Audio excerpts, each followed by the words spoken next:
Galw'r aelodau. I call the members to order, and the first item on our agenda this afternoon is questions to the First Minister, and the first question is from Mohammed Ashka. Good afternoon, First Minister. What action is the Welsh Government taking to increase the value of exports to countries outside the European Union, please? Well, we've long had a suite of support services designed to help Welsh companies to export their goods and services to all markets, both inside and outside of the EU, and these will continue to be available after we leave the EU. Thank you very much for the reply, First Minister. Welsh Government figures show that exports from Wales to European Union for the year ending 2018 increased by 6.8% compared to previous year. However, export to non-EU countries increased only by 0.3%. Given the failure of Welsh Government to diversify its export destinations, what action will he take to take advantage of the trading opportunities presented by Brexit, and will he follow the recommendation of the Economic Committee and appoint a trade minister to sell Wales to the world, please? Well, I remain to be convinced of what trade opportunities exist post-Brexit. I mean, for example, if you look at the top 5 export markets that we have, the top is Germany, second France, third the USA, fourth Ireland, fifth the Netherlands. Now, 4 of those countries are in the EU. If we look further down to the top 10, then we find a situation where 8 are either in the EU or the Customs Union. Now, clearly, these are our major export markets. They are markets that we must seek to protect, while at the same time looking to expand our markets elsewhere, which is why, of course, we've opened and are in the process of opening more offices around the world in order to raise Wales's profile abroad. Caroline Jones. Diolch, Llywydd. First Minister, whilst it's true that currently the majority of Wales goods exports go to the EU, the growth prospects, regardless of Brexit, are not promising. The OECD, the World Bank and the IMF have all downgraded EU GDP growth forecast to around 1.5%, whereas China will see growth 5 to 10 times higher than that. So what specific steps is your government taking to capitalise on our growing trade with China and ensure that China becomes one of our major export markets for goods and services? Well, China comes in at number 11 in terms of the countries that we export to. We have, of course, 3 offices in China, looking to open another one, and their job, of course, is to promote links in every way between Wales and China. We will look to expand Wales's presence in every market around the world, including that market which is closest to us, the European market. Question 2, John. Question 2, John Griffiths. Will the First Minister make a statement on Welsh Government policy for industrial heritage in Newport?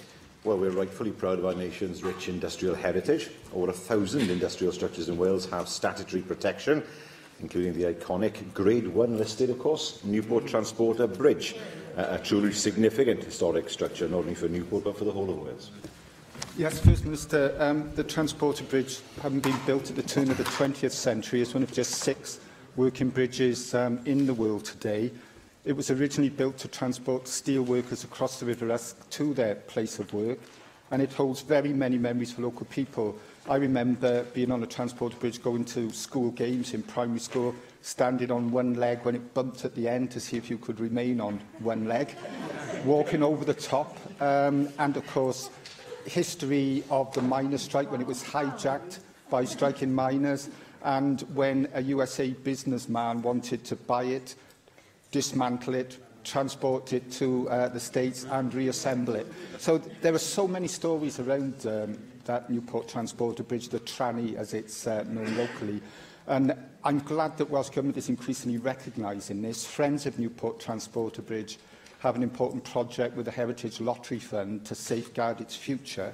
And David Ellis-Thomas, just the other week, in answering a question from my colleague Jane Bryant, committed to putting it at the forefront of Welsh Government policy for industrial heritage in Wales. I wonder if you could reinforce that Welsh Government commitment today, First Minister, and perhaps give a little bit more detail as to how it will be taken forward. Well, my friend, the member for Newport, he suggested he walked over the bridge. Whether he was meant to do that or not, he doesn't explain further. But he's right to say, of course, that the bridge has played a huge part in Newport's history and is held with great affection in the hearts of the people of his constituency and indeed Newport West as well. What I can say is that the Minister has asked his officials to work closely with Newport Council to secure the project bridge by providing technical support and advice, and in helping to identify potential sources of funding to help meet the current funding shortfall for the bridge. And certainly I know the Minister has been asked to be kept fully informed of developments. Mark Reckless.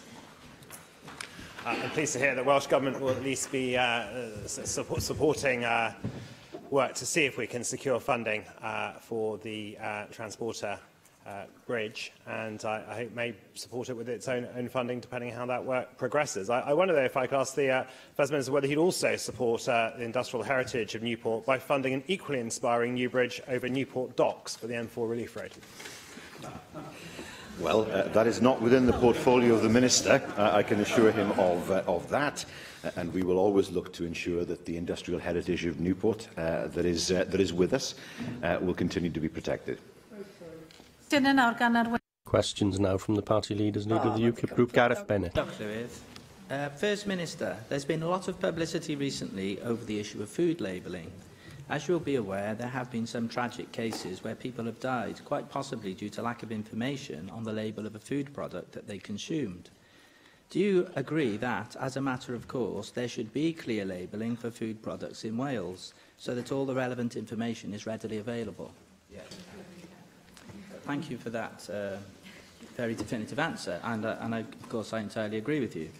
Now, another related issue is the one of halal meat entering the mainstream food chain. As you know, halal meat, some 20% of which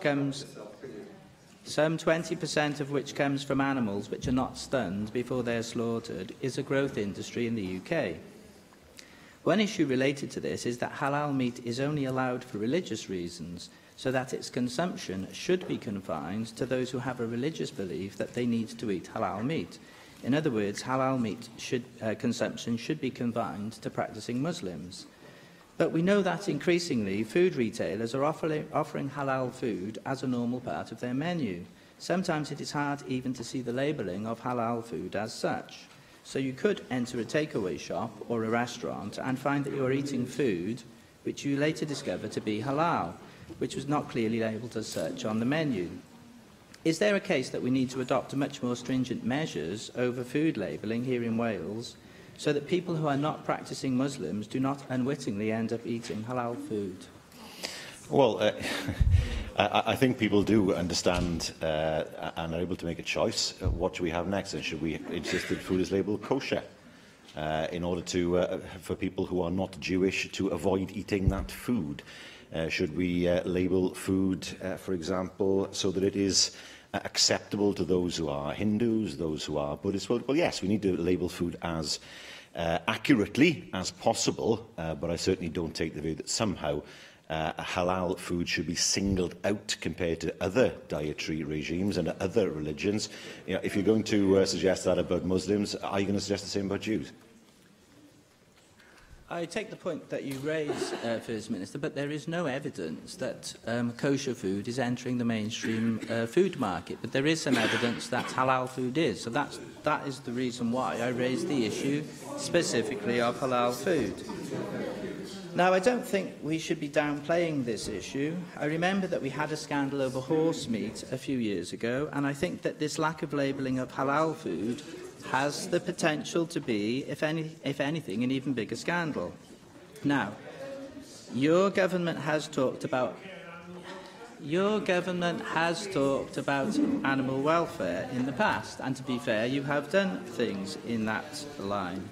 The British Veterinary Association, the RSPCA, and other organisations have called for an end to the non-stun slaughter of animals in the UK, which they say is cruel and painful for the animals being slaughtered.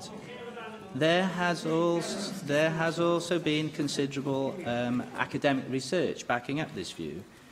Now, it has already been banned in Denmark, Sweden, Iceland and New Zealand. It is now UKIP policy to ban the practice of non-stun slaughter entirely here in the UK. Would you agree that that is actually the best policy for the interests of animal welfare in Wales? No, and I do regret the fact that he again singles out one religious group that he particularly dislikes. He starts with Muslims. He will move on to the Jewish people. He'll move on to Hindus, move on to Buddhists, because they're not exactly like him. And thankfully they're not. Can you imagine the world of Gareth Bennett? The kind of world that it would be. The reality is that we are an open and tolerant society. We have in Cardiff one of the oldest mosques in Britain. The population that we have here of people who are Muslims have been integrated in our society for many, many, many decades and are respected for the contribution they have made to Welsh life. A contribution, I have to say, which goes well beyond that which UKIP or the members made. Arweinydd Plaid Cymru leader Adam Price. First Minister, yesterday I was with the other First Minister of Scotland.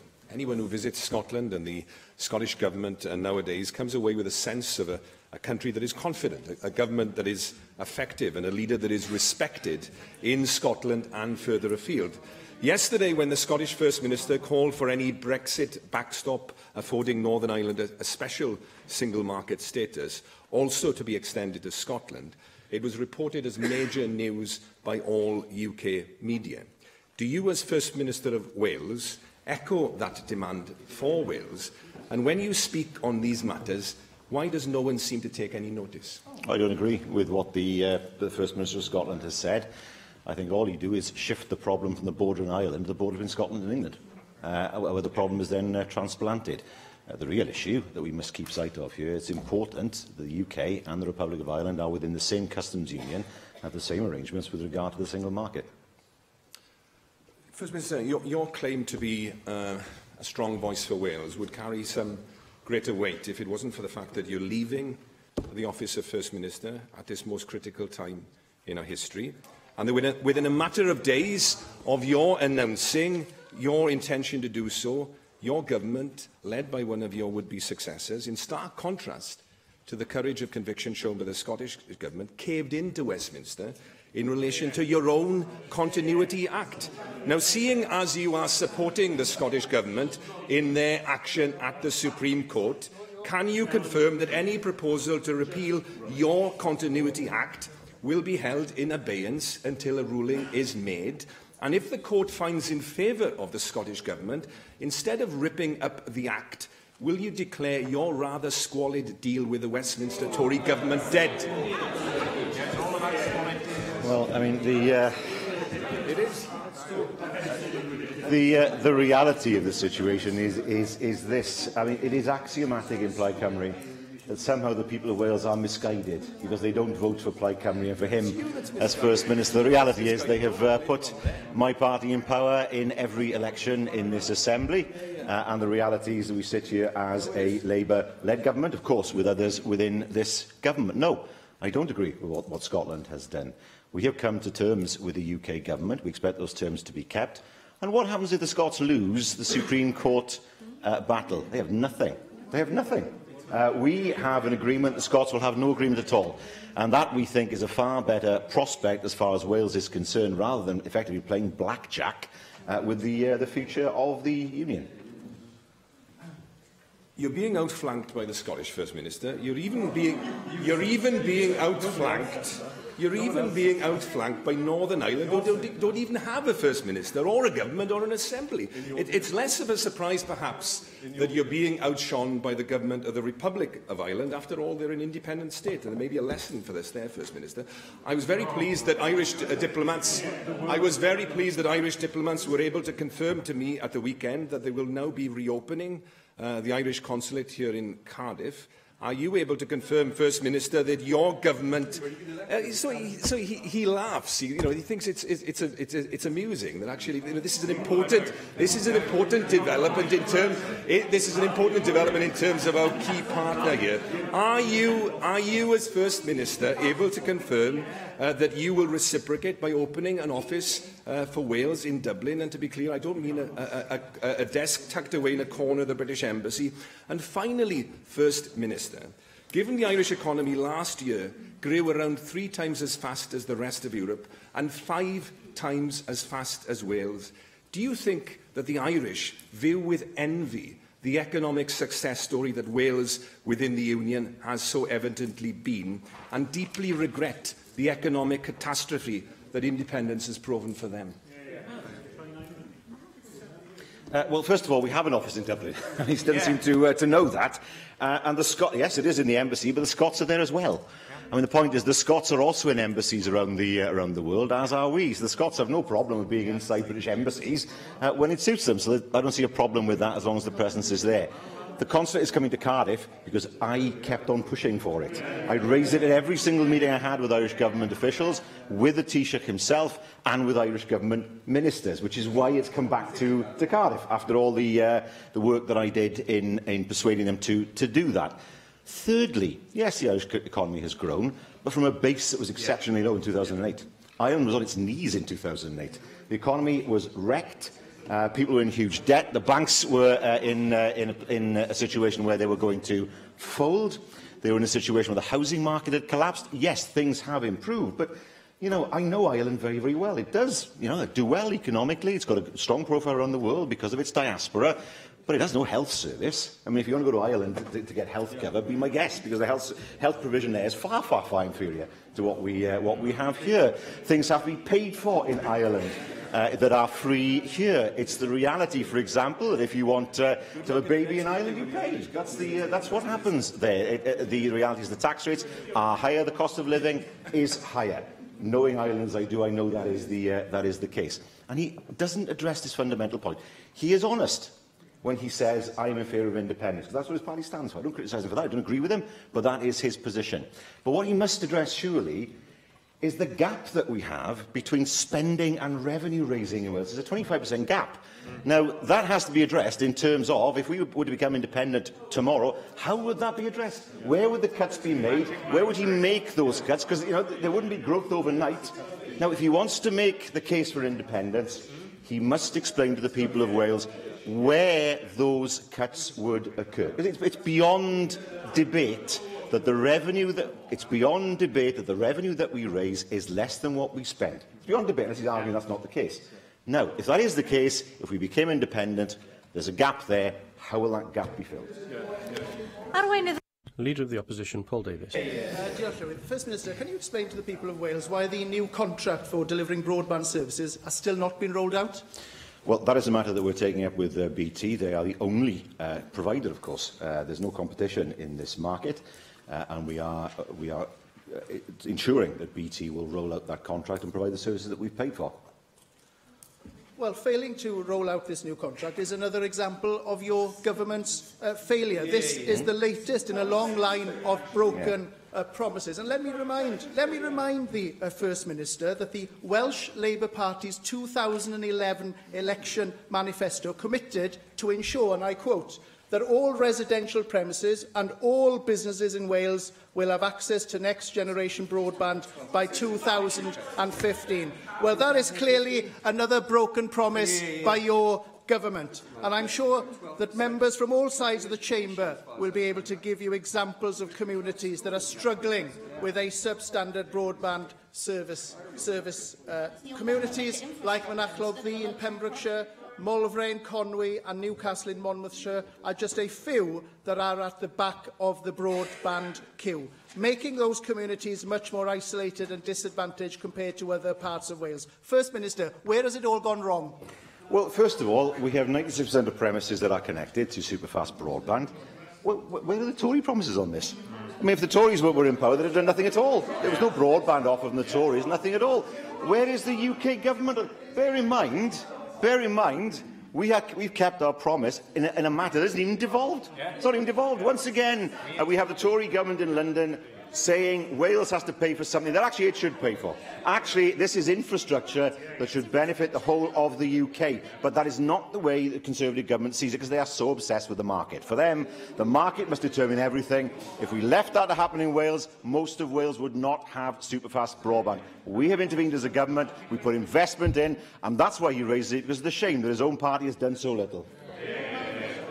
you have broken your Assembly election manifesto. That is quite clear from what I've just quoted to you. And your party's manifesto not only committed to ensure that all residential premises and all businesses in Wales would have access to next generation broadband by 2015, but it went on to pledge that 50% of properties or more should have access to 100 megabytes per second. Now, we know the government will be making a statement on the new contract, but as we've come to expect from so many of the Welsh Government schemes, the implementation of this has slipped and slipped and slipped. This contract should have been in place at the beginning of this year. And whilst we are still waiting, school children like Greg Williams have to be driven a mile away from her home near Gwytherin in Conwy to find a signal to download schoolwork. And let me also remind the First Minister that the annual NFU Broadband and Mobile Survey also showed that 2/3 of NFU members asked in Wales said they were not able to access sufficient broadband speeds, which has a significant impact on their ability to do business effectively and efficiently. So with that in mind, First Minister, and in light of the very serious impact that the lack of adequate broadband provision is having on Welsh communities, will you now apologise for failing to meet your 2011 Assembly manifesto commitment? And will you also apologise to those people living without a decent broadband service in Wales for your government's failure to properly deal with this issue? Well, first of all, mobile technology is certainly not devolved. That is something the UK government should be ensuring rolls out across the whole... Well, let me explain to him. There's a difference between mobile technology and broadband. He said mobile and broadband.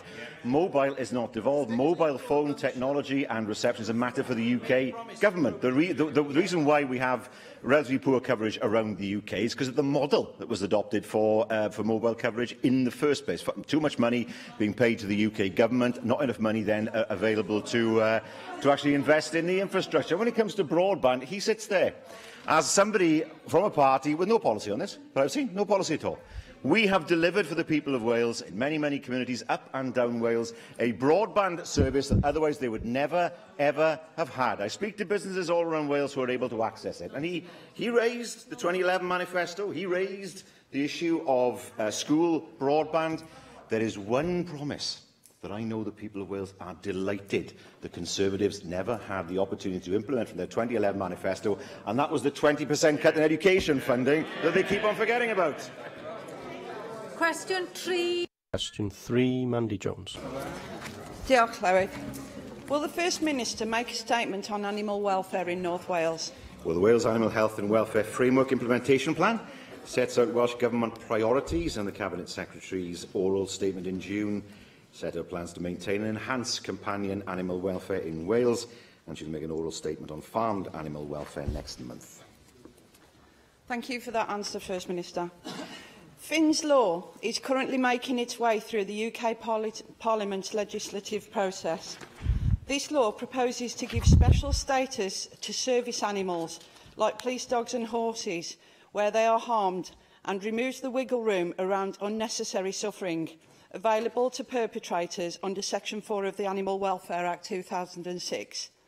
I understand this change will come before the Assembly for consideration. First Minister, will your government please support Finn's Law? Well, these are matters that I know the Minister is looking at, and she will seek to look favourably in terms of implementing that law, but these are matters the Minister will deal with in due course. Mark Isherwood. I'm sure you'll join me in congratulating the winners of RSPCA Cymru's Community Animal Welfare Footprint Awards in North Wales, Conwy Council, Denbighshire Council, Wrexham Council, Ynys Môn Council and Clwyd Allen Housing Association and Cartrefi Cymunedol Gwynedd also. And also in acknowledging the delivery of animal welfare through local authorities being an important requirement of those local authorities. How, therefore, do you feel we should respond to concern raised with me this summer when I went out with an RSPCA inspector in Denbighshire about the recent spate of animal injuries in the areas caused by air rifles and crossbows? No, well, that's deeply distressing. First of all, I join him, of course, in congratulating the local authorities involved. But where, of course, animals have been injured with weapons, people should have no compunction in reporting the matter to the police. I know But after the event has occurred, it's far more difficult to track down the culprits. But where there is a pattern of behaviour in a particular area, at some point in time, those people will make a mistake, and quite often they get caught. But it's deeply distressing, of course, for those who own pets, and I would encourage them to, even if they think that nothing will happen, I'd encourage them to register the issue with the police and report it as a crime. Michelle Brown. Thank you, Presiding Officer. First Minister, I see that England, the government in England is introducing a ban on third-party puppy sales. I just would like to know from you, I mean, you're saying now that you're going to consider it. How long are you going to continue trying to regulate the misery instead of banning it outright? The Minister plans to make an announcement on that before the end of term.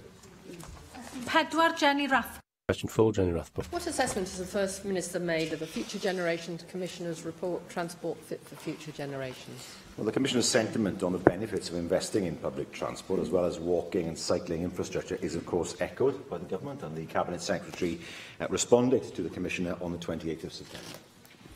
Thank you, First Minister. You'll be aware, I hope, that what the Future Generations Commissioner's report has highlighted is that a M4 relief road would actually increase the numbers using the M4 by 42,000 vehicles a day, increasing the emissions by 500,000 tonnes. Given the extent of the congestion and pollution problem that my constituents are suffering, I'm extremely concerned that this relief road would increase the number of people commuting into Cardiff and indeed Newport by car.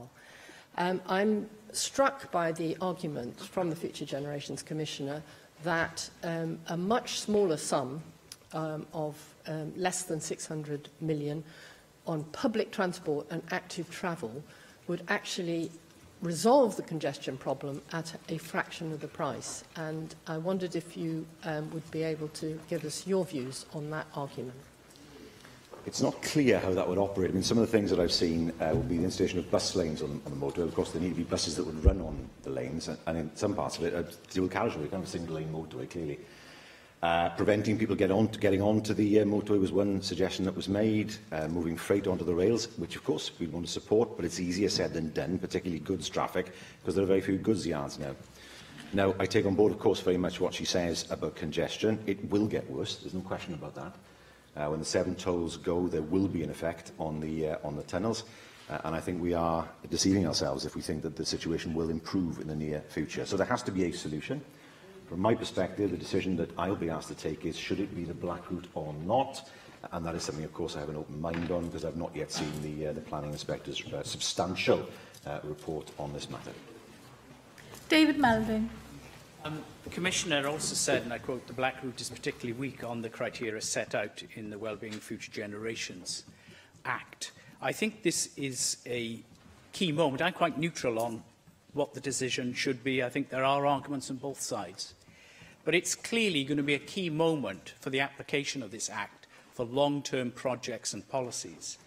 And I do hope the Government will have some sort of method of responding in detail if it has to establish that it may be, in terms of the criteria set out, a decision that is not altogether aligned with it. At least that would take the Act seriously. Or is it your position that the Commissioner is wrong in making the assessment she has on this?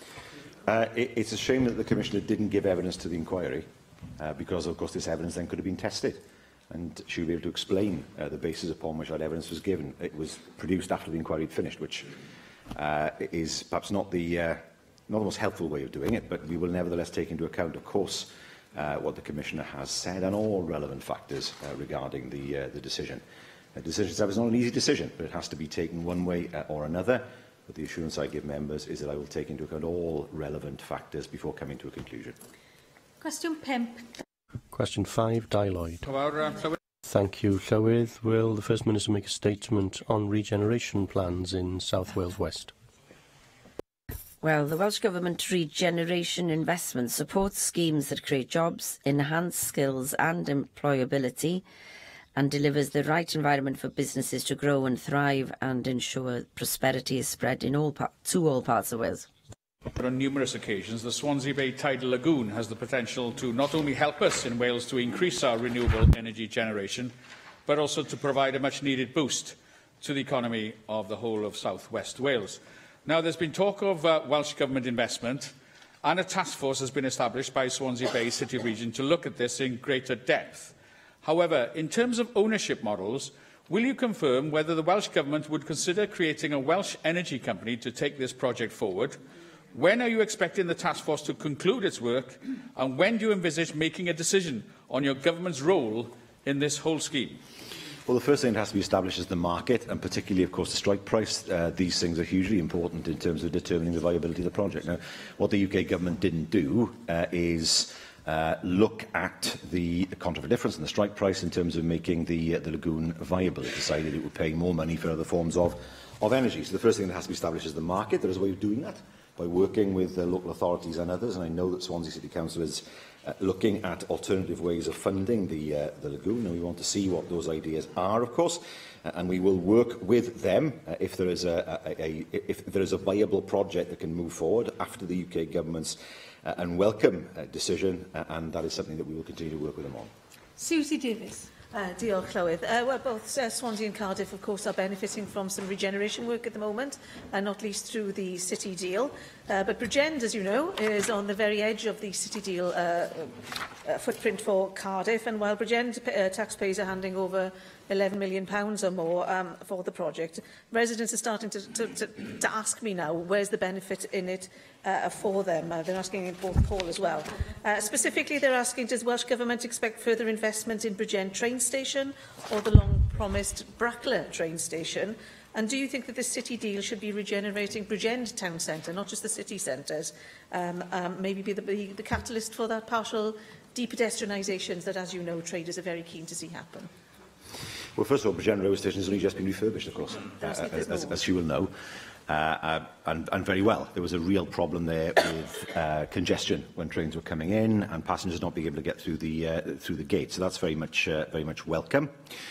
In terms of the town itself, well, Vibrant and Viable Places has had an impact on the town. The redevelopment of the Rue car park into what is now a gym, a car park and residential accommodation. That will bring more people living in the town, and so providing the footfall the town needs in the day and the evening. We have the Business Improvement District as well, that I know has been welcomed by town traders. And indeed, in fairness, there are a number of events now happening in the town centre. Those events are drawing people in, and that's something I very much welcome. She does mention the partial depedestrianisation. It is something personally that I support, but only that bit. Because I remember what the town was like when there was traffic. But I think, properly done, it's possible to have a route through the town that doesn't cause danger to others, that doesn't let people linger either in car parking spaces, but allows people to stop, collect, go, or stop, drop off, go. And I know that's something the council are keen to do, and are looking to develop a bid in order to do so. David Rees. First Minister, obviously regeneration, economic regeneration depends on many issues. In those 7 constituencies across South West West, including Abergavenny, transport is a big issue to ensure that we can attract businesses and bring investment in. Now, there's been a report of the Welsh Government on the M4 pollution matters, which gives a proposal to the Welsh Government to consider closing Junction 41.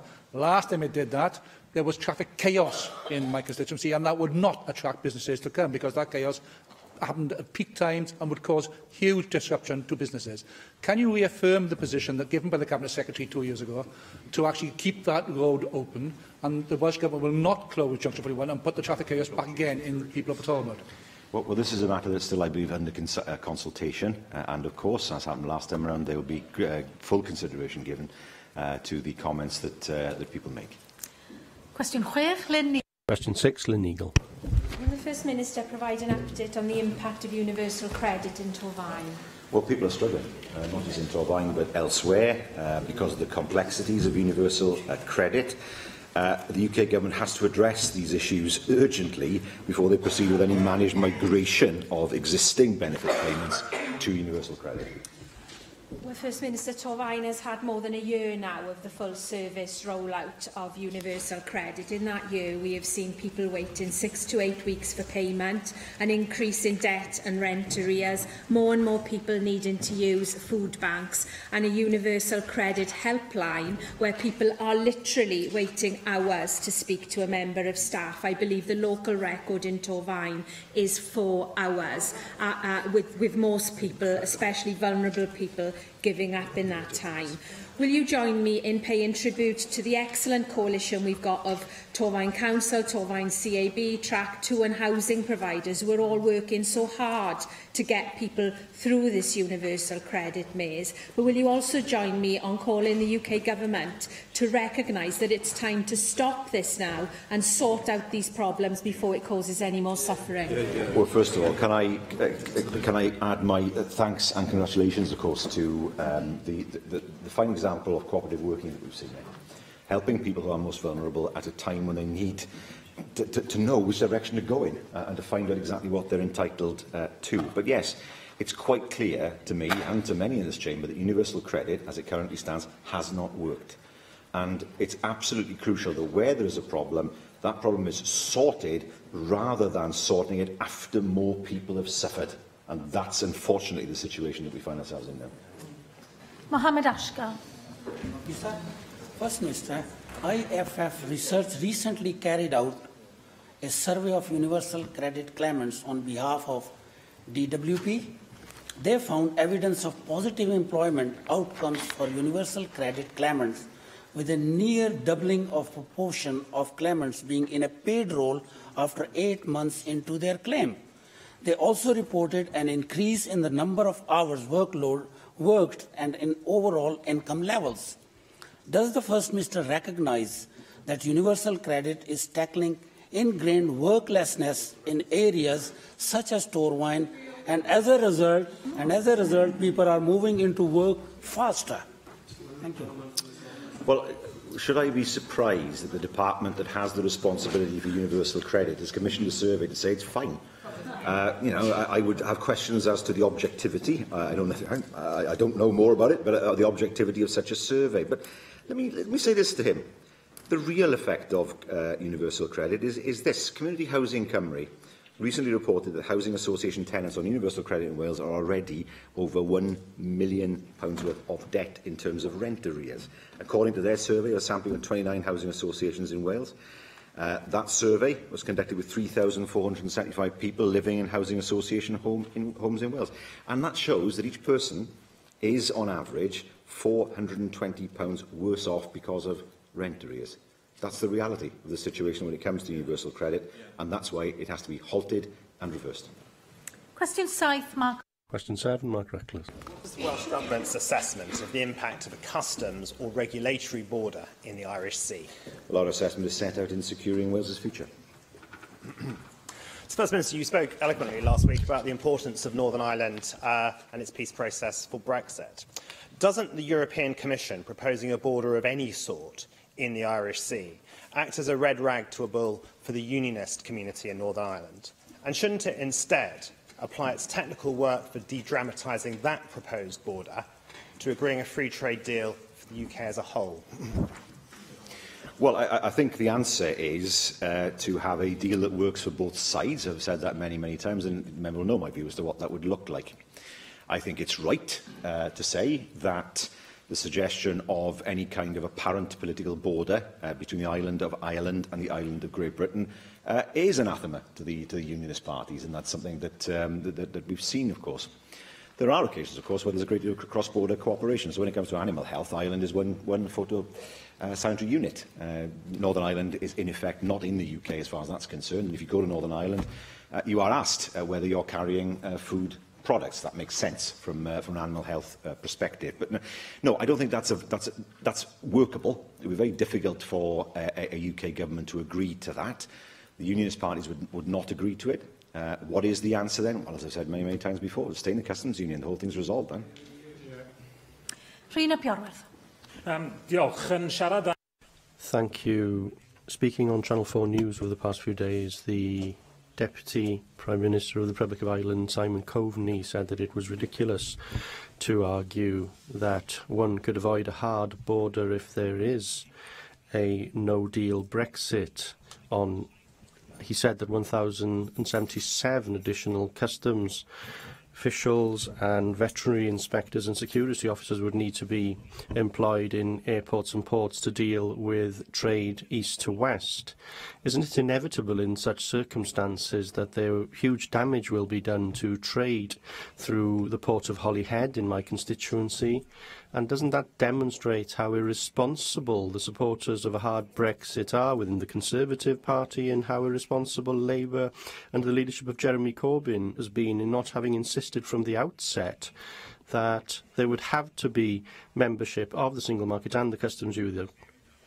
Well, of course, nobody argues that there should be any kind of hard border between the Republic of Ireland and the United Kingdom. Nobody's saying that they wish to see that. But, of course, the risk is that that might happen without any kind of deal.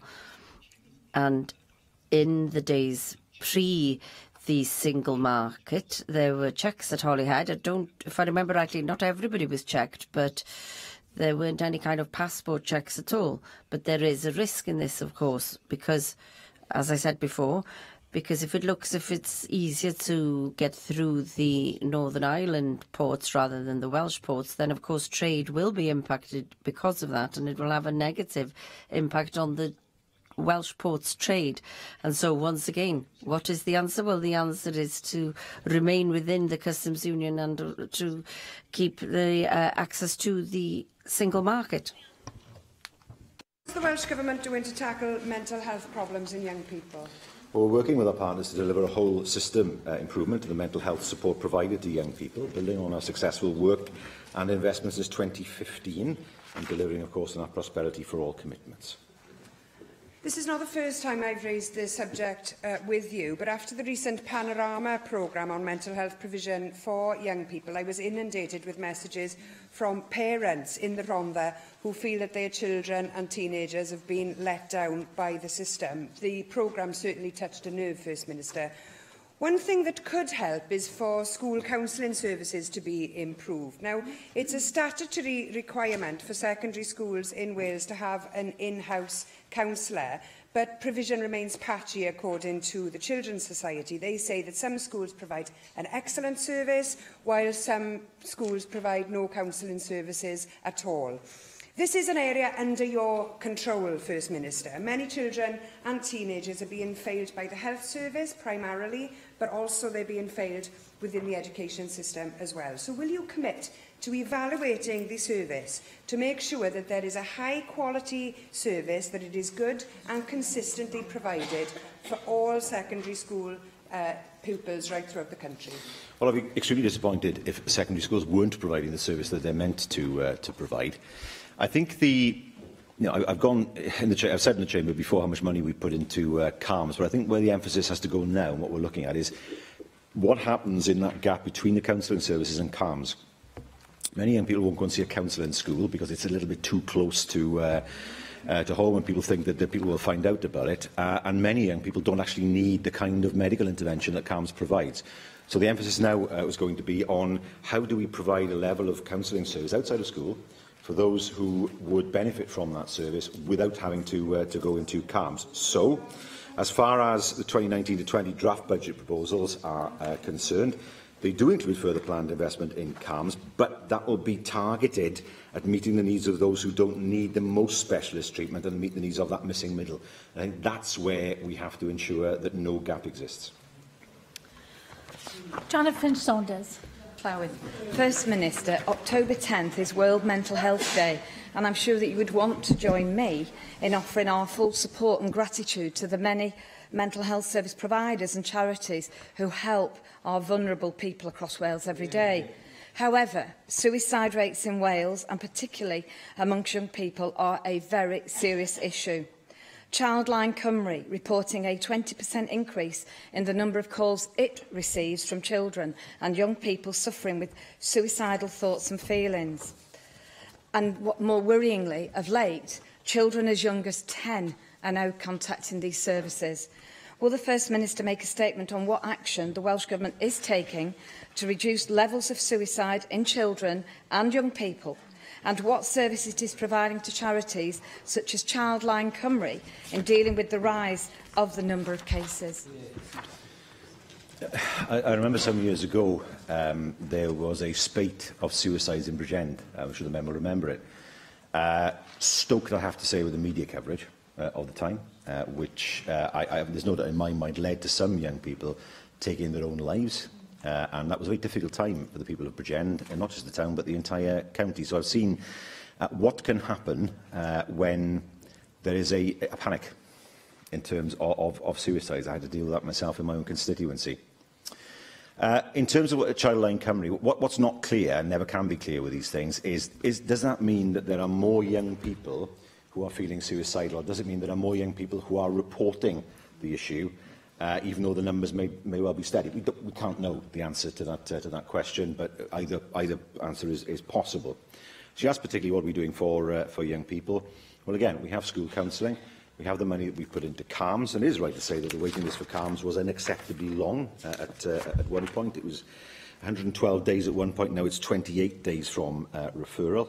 So performance has improved significantly since 2017, but of course more work needs to be done now in, as I said earlier on, plugging the gap between the school counselling services and the specialist medical help or psychiatric help that CALMS can provide. What then can we do for those who fall between the gap at the moment? Thank you, First Minister. The next item is the business statement and announcement, and I call on the Leader of the House, Julie James, to make the statement. Julie James. Diolch fawr. There are two changes to this week's business. The Cabinet Secretary for Health and Social Services will make a statement shortly on Cwm Taf maternity services, replacing one on the out-of-hospital cardiac arrest action plan, which will now issue as a written statement. And additionally, Business Committee has agreed to withdraw tomorrow's debate on the Culture, Welsh Language and Communications Committee report on its inquiry into non-public funding of the art. Draft business for the next 3 weeks is set out in the business statement and announcement, which can be found amongst the meeting papers available to members electronically. Leader of the House, can I call for two statements today, please? One from the Cabinet Secretary for the transport infrastructure. I was very pleased to see the announcement of investment in the South Wales Metro, which was announced this week, £119 million. But it's left a bit of a bitter taste in the mouth of people in North Wales who are looking for investment in our own infrastructure. The Leader of the House will be aware that I raised just a couple of weeks ago the concerns around the fact that the A55 is choked up, our rail infrastructure is also ailing, and I think it is about time that we saw some significant investment in our roads and rail infrastructure in North Wales. So I wonder if we could have a statement coming forward from the Cabinet Secretary on that particular issue. Can I also ask for a statement on libraries in Wales? The Leader of the House will know that it is Libraries Week. I took the opportunity to visit Colwyn Bay Library in my own constituency just yesterday to hear more about their Reading Well project and their Books on Prescription scheme, which they're participating in. Wonderful scheme, which gets people together, helping to overcome issues related to dementia in particular, and helping to overcome social isolation. So as a bit of a bookworm, and I'm sure there are others in this chamber as well, I think it would be good to know what the Welsh Government's strategy is for the future of libraries in Wales, so that the sorts of schemes that I'm seeing on my doorstep in places like Colwyn Bay can be extended into other parts of the country. Yes, taking them in reverse order on Libraries Week, gives me the chance also to highlight the fact that I'll be visiting the Central Library in Swansea on Friday as part of my constituency work, and I was actually at another library in Swansea last Friday. I'm also a bookworm, but it is important to point out that libraries provide an enormous range of services, that they happen to also have books. So I was very impressed by the services that were provided by the local library that I was holding a surgery in last Friday.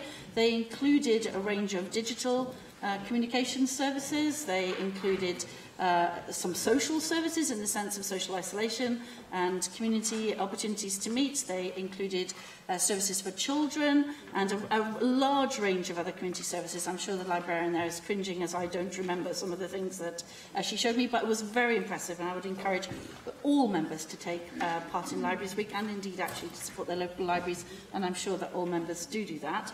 In terms of his question on transport, the Cabinet Secretary has indicated to me that he'd be very happy to bring forward a statement which will allow him to highlight the very large amount of investment and work that's been going on in the transport network. Di Lloyd. Thank you, Llywydd. Leader of the House, you will be aware that bookshops the length and breadth of Wales are finding difficulty in the face of business rates and competition from online booksellers. As a result, over the past few years, very many independent bookstores have closed.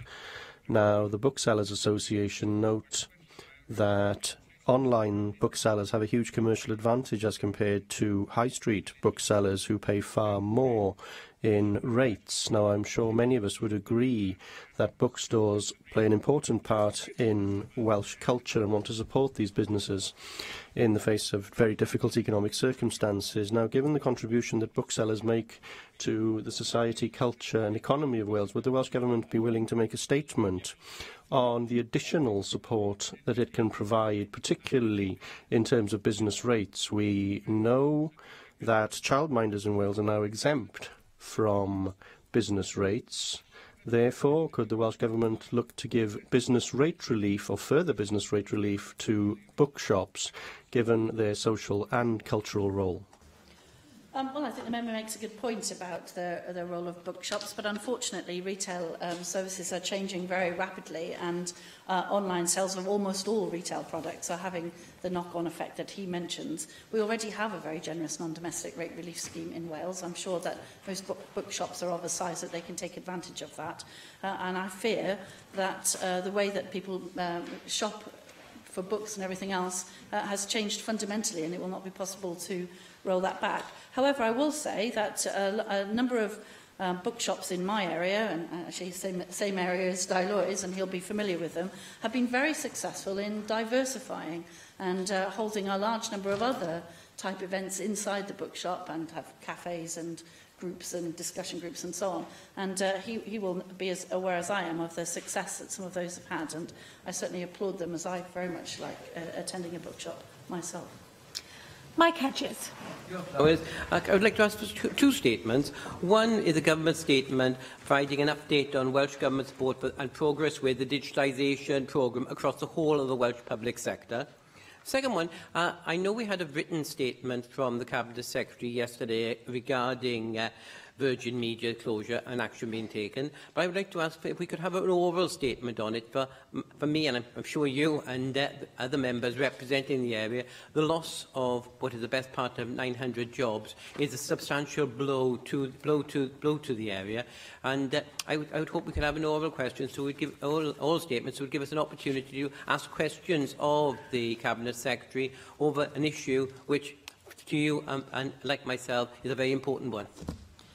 Yes, I'll certainly discuss with the Cabinet Secretary the possibility of that, or of how we could communicate where we are with the task force on Virgin Media. I share the members' concern about the actions of the company and some of the stories that are happening there. So I'll certainly have that discussion with the Cabinet Secretary to see how we can best facilitate those discussions and public information on that. In terms of digitisation, I am actually planning to make a statement on digital transformation sometime before Christmas, so I'll make sure that that gets timetabled accordingly. Mohamed Ashkar. Madam Presiding Officer, Leader of the House, may I ask for a statement from the Minister for Housing on what more can be done to tackle homelessness in Wales, please? A constituent recently contacted me to bring his case to my attention. A letter actually has come to me written by a homeless person in Newport High Street. He's only 24 years old. And instead of reading his letter, which is very emotional, I'd rather say a few lines which he actually going through. He says he was working and living in a public house that brewery decided to close down. He received 1 month notice to leave. He went to Newport City Council for help, but they said his case was not a priority because he was a single and with no children. Don't forget, he's only 24 years old. They placed him on a waiting list for a hostel. There again, there is a list for 18 months waiting list for these homeless people. He says he just wants to get somewhere to live that is safe for him, and he can get a job and move on with his life. Please, could we have a statement from the Minister on what can be done to help our constituent of similar situation or condition all over Wales. And in civilized society, we must look after homeless people, and some measure must be taken by law, not to people sleep in rough, especially with the type of weather we are facing toward extreme winter and extreme summer. Thank you.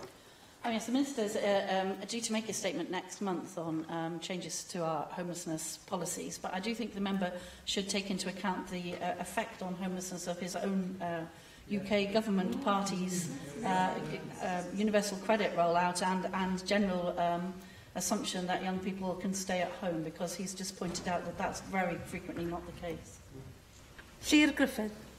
Diolch, Llywydd. Thank you, Llywydd. I'd like to ask for a statement. I'd like to ask for a statement from the Health Secretary, if possible, on the ability of private companies to access hospitals. The company Bounty, we know, provides starter packs to many new mothers, and they also come to the wards to offer to take photos of the babies, and they do gather information that is then used to send marketing information to those mothers. Now, apparently, through a Freedom of Information request, Bounty paid £1,922 to Betty Rural Health Board to have unfettered access to these maternity units across North Wales. And I would like to know whether the government feels that this is acceptable. Is the government confident that measures are in place to ensure that this is safe? And I've had mothers complaining that these people do interrupt them and their babies on the wards in question, and some others also say that they've received hundreds of marketing emails in the months and years after providing that information to companies such as this. We need assurance that the safety of babies, mothers and data is more important than the relatively small income that Betty gets for such a service.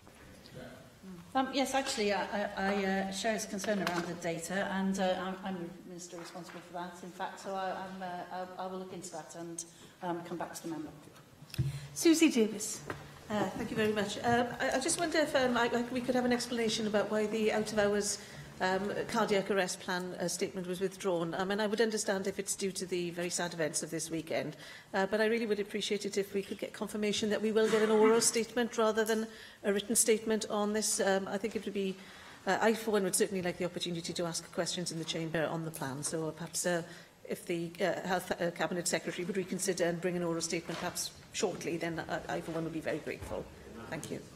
Yes, I mean, to be fair to the Cabinet Secretary, that's a problem of the amount of business that it was possible to fit in. He was more than he was more than happy to do it, but a number of things happened over the course of the last couple of days around business coming in and out of the agenda.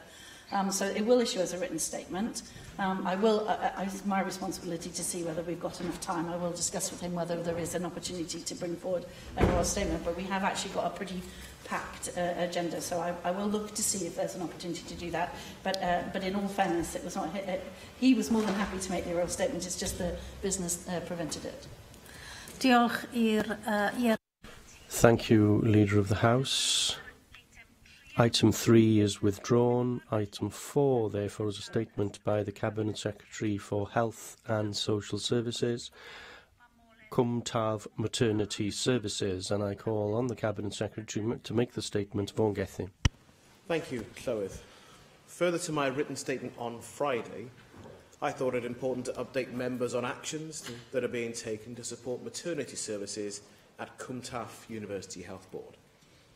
Reports over the past week are clearly very concerning, and members will want to understand how the situation occurred. As a parent, I do appreciate how distressing this is for all those affected. I expect the Health Board to provide support to families and to be both open and transparent about individual review findings and any improvement actions that are needed. Whilst an adverse outcome cannot always be prevented, it is important that care is reviewed to identify any potential learning. And families, understandably, may also have questions that need answers. When women go into hospital, we rightly expect them to have good quality, safe care. And childbirth can be stressful, but also an experience that brings joy. so the welfare of women and babies must be our immediate concern. I've made it clear through my conversation with the Health Board Chair that I expect every possible action to be taken to provide assurance that services are providing safe and compassionate care. My officials are also monitoring the situation closely and seeking such assurance. I also appreciate this is a very difficult time for our staff, and they must be appropriately supported too. A key focus must be on ensuring safe staffing levels and strong clinical leadership. At a leadership level, we're ensuring that additional senior midwifery and medical management support is in place to provide both oversight and advice. The Health Board has successfully appointed a consultant midwife and recruited 15 additional midwives, of which 4.8 whole-time equivalent newly qualified staff take up post this week. Experienced midwifery support is also being provided by neighbouring health boards, including a clinical supervisor of midwives. And actions are in hand to increase medical staffing, including the appointment of an additional middle-grade doctor. I know concerns have been expressed that parent-craft antenatal classes had been cancelled, but I am advised that they will be reinstated within weeks, early next month, as staffing levels improve. My officials will be receiving regular updates on the staffing situation. They will be visiting this week and have a regular presence going forward. My officials have also kept Healthcare Inspectorate Wales fully briefed so that they can determine what action they may wish to take. A number of systems have been set up to support patient safety. This includes a 24/7 on-call rota for senior midwife advice and safety briefings at each shift handover to ensure any potential concerns are triggered without delay. Revisions have been made to the incident reporting system, including a daily review of data to ensure there is no opportunity for incomplete reporting. The NHS Delivery Unit will be working with the Health Board to urgently review its arrangements for incident reporting and investigation, in addition to providing oversight of the maternity incidents under review. All organisations must have robust incident reporting arrangements in place, with the necessary escalation arrangements. I have asked my officials to seek assurance from all health boards in this regard. It is important that we learn from this and understand what happened to lead to this situation. Members will be aware that in the light of the seriousness of the situation, I announced on Friday that an external review should be independently commissioned by the Welsh Government. I felt it was important to take this action to ensure public confidence in the process. The Chief Nursing Officer and the Chief Medical Officer are in contact with the Royal Colleges of Obstetrics and Gynaecology and the Royal College of Midwives. I hope the review will be up and running within weeks. This will take the place of the external report the Health Board planned to commission, but will very much build on the review they have undertaken to date. The terms of reference for the review and ultimately its findings will, of course, be published. We must remember that across Wales, the great majority of women receive excellent maternity care. Since the introduction of the Vision for Maternity Services in Wales in 2011, there have been significant improvements across the whole NHS Wales system.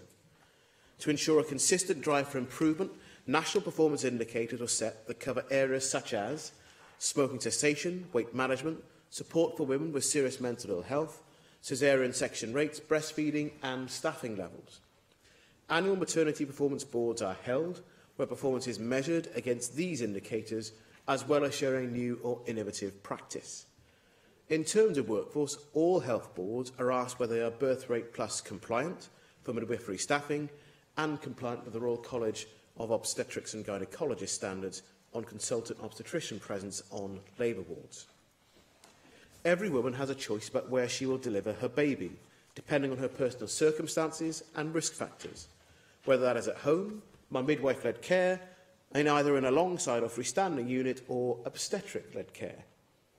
There's been a growth in midwife-led care, and every health board now has a consultant midwife to provide leadership and to support midwives. Every midwife in Wales has a designated clinical supervisor who is an experienced midwife to support them in their practice. And we have seen a fall in the number of caesarean sections performed in Wales as a result of providing women with more information and support. A national maternity network provides clinical expert advice. Part of their work has been to address the stillbirth rate in Wales. Over recent years, this multifaceted programme has seen the introduction of national gap and grow fetal growth charts, new national standards for managing gestational diabetes, the introduction of prompt multidisciplinary training to improve communication and decision-making within teams, a new perinatal mortality review tool and guidance on staff on seeking a post-mortem, as well as improved cardiotocographic CTG fetal monitoring training and standards for intelligent intermittent escalation. The network ran a successful Safer Pregnancy campaign that promoted important messages to women about what they can do to look after themselves during their pregnancy.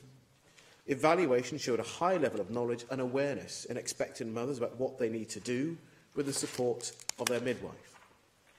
There have also been developments and significant investments in neonatal care. The Neonatal Network issued a revised neonatal standards in September 2017. That's based on the most up-to-date evidence and best practice guidance to make them clinically and operationally relevant. And they are influenced by neonatal developments across the United Kingdom and take into account the recommendations of the British Association of Perinatal Medicine, the National Neonatal Audit Programme and the Royal College of Paediatric and Child Health, BLIS and other standards published in both England and Scotland. Building on the success of the 2011 plan, a new vision for prudent maternity services is being drawn up in collaboration with professionals and informed by a survey of nearly 4,000 women who gave birth in Wales. It will also be important to ensure that any learning from the CUNTAF review informs the plan to ensure Wales-wide learning and improvement. I will, of course, keep members updated on progress.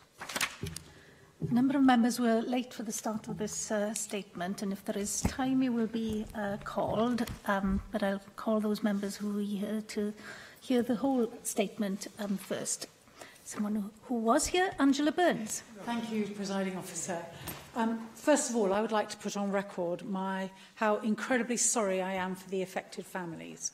A moment of maximum joy is what they should have been feeling, but it turned to events of terrible despair, and we are, appalled by what's happened. In July of this year, a young couple came to see me. It's an appalling situation. They are part and parcel of what's happened here. A consultant who didn't visit the mother's bedside because of his rage at being put on a rota he wasn't expecting. Warning signs that were ignored. A baby, barely alive, that was moved to another hospital and put on a cold cot, but to no avail.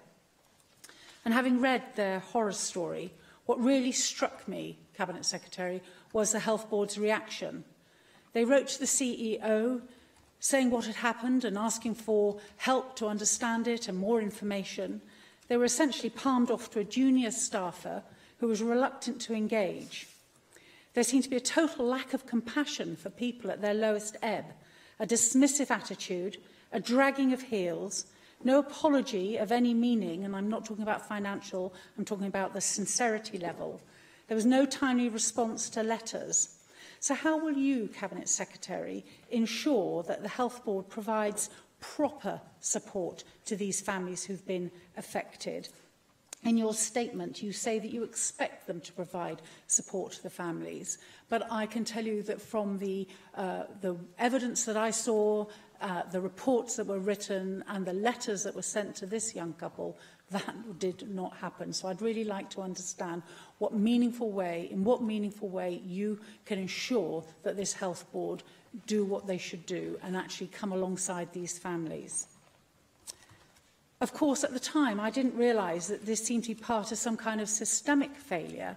So, Cabinet Secretary, the independent review that you are going to put in, will they be going through each case themselves? Because in your written statement, you say that some have now been reported and are being fully investigated. And again, from the paperwork that I was given by this young couple, within CUNTAF Health Board, an independent paediatrician actually wrote a report that was pretty scathing of what happened to them, and it was ignored by the Health Board. So will you be able to get your independent review or ask the independent review in their remit to really dig down into the individual cases to ensure that there is no possible forgetfulness of the events or, a abrogation of transparency because I think it is the least that these families deserve. And do you have a timetable for when you would hope to have this review report back?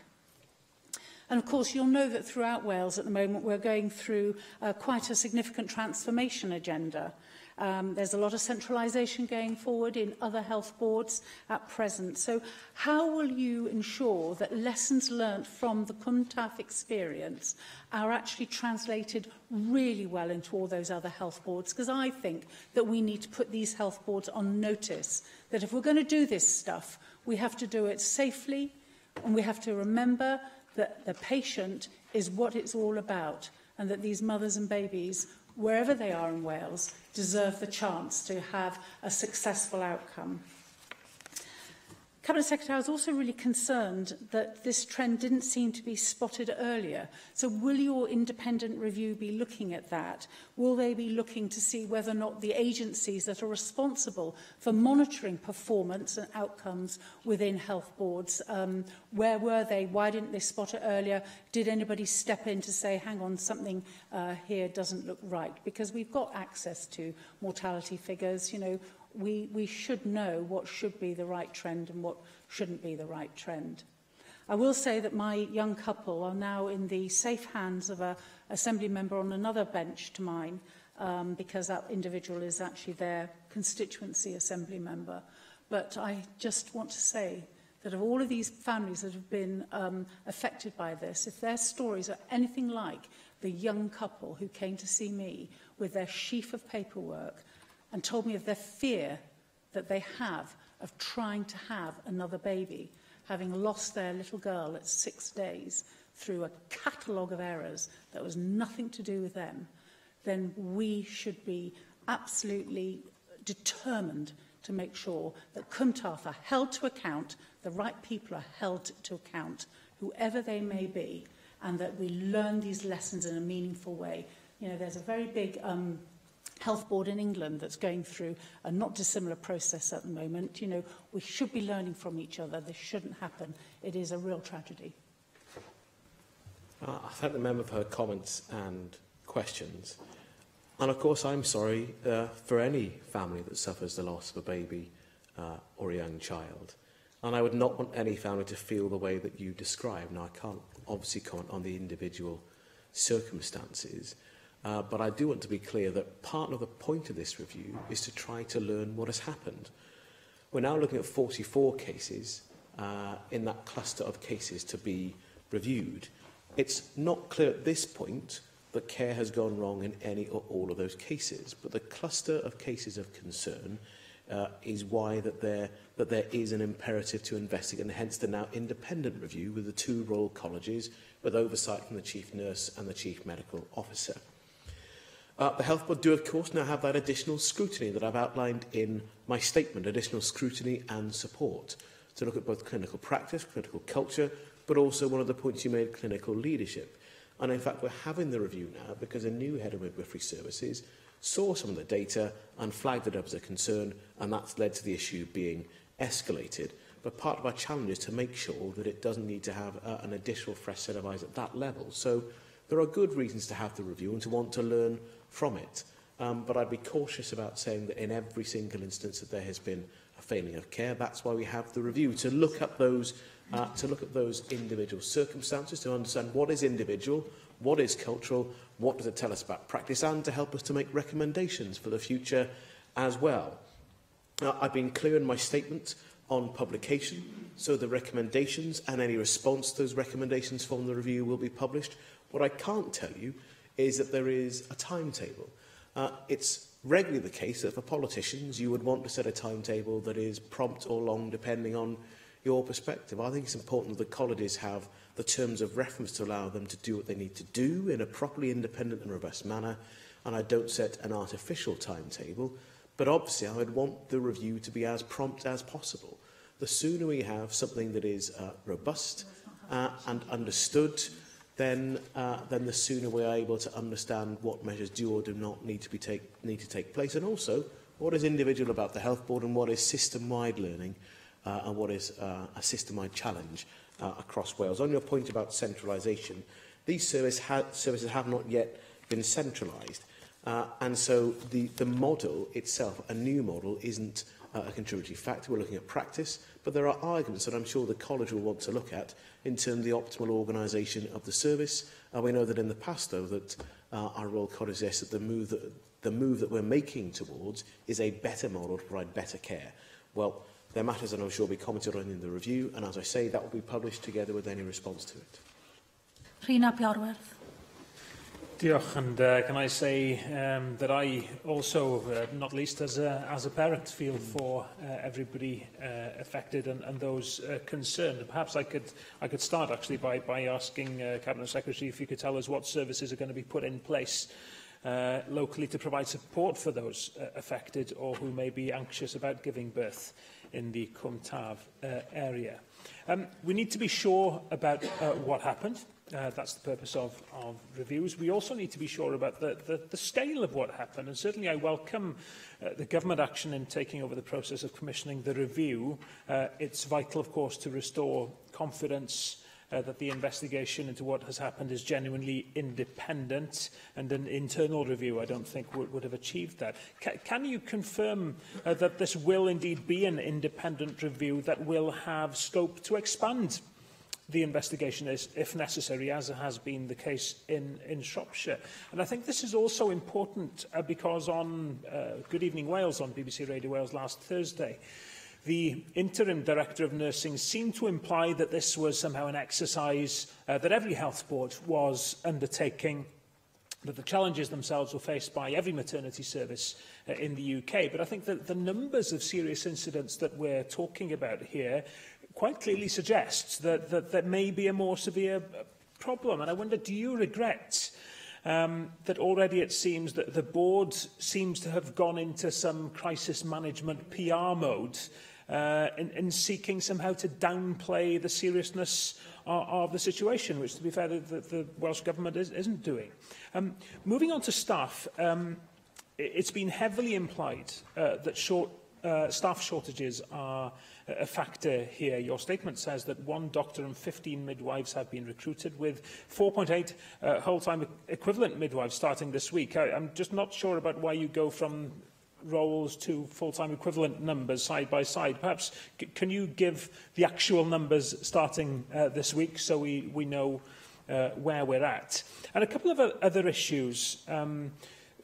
We'll have time to explore many issues, but a couple here. The statement also announces a number of new systems to improve safety, including 24/7 on-call rota for senior midwife advice, also safety briefings at each handover. Why weren't these things already in place? Because they seem to me to be pretty basic. And your statement also tells us that antenatal classes will restart within weeks as staffing levels improve. Now, the fact that these were cancelled in the first place is painting a picture of some quite serious cuts that had happened recently in services. So can I ask what the alarm systems are that Welsh Government has to identify when these kind of negative effects are coming towards us, if you like? And are there any of these early alarm systems that you have presumably in place alerting you to problems elsewhere currently? Thank you for the series of questions. In terms of the support being provided to the Health Board, I outlined that in my statement.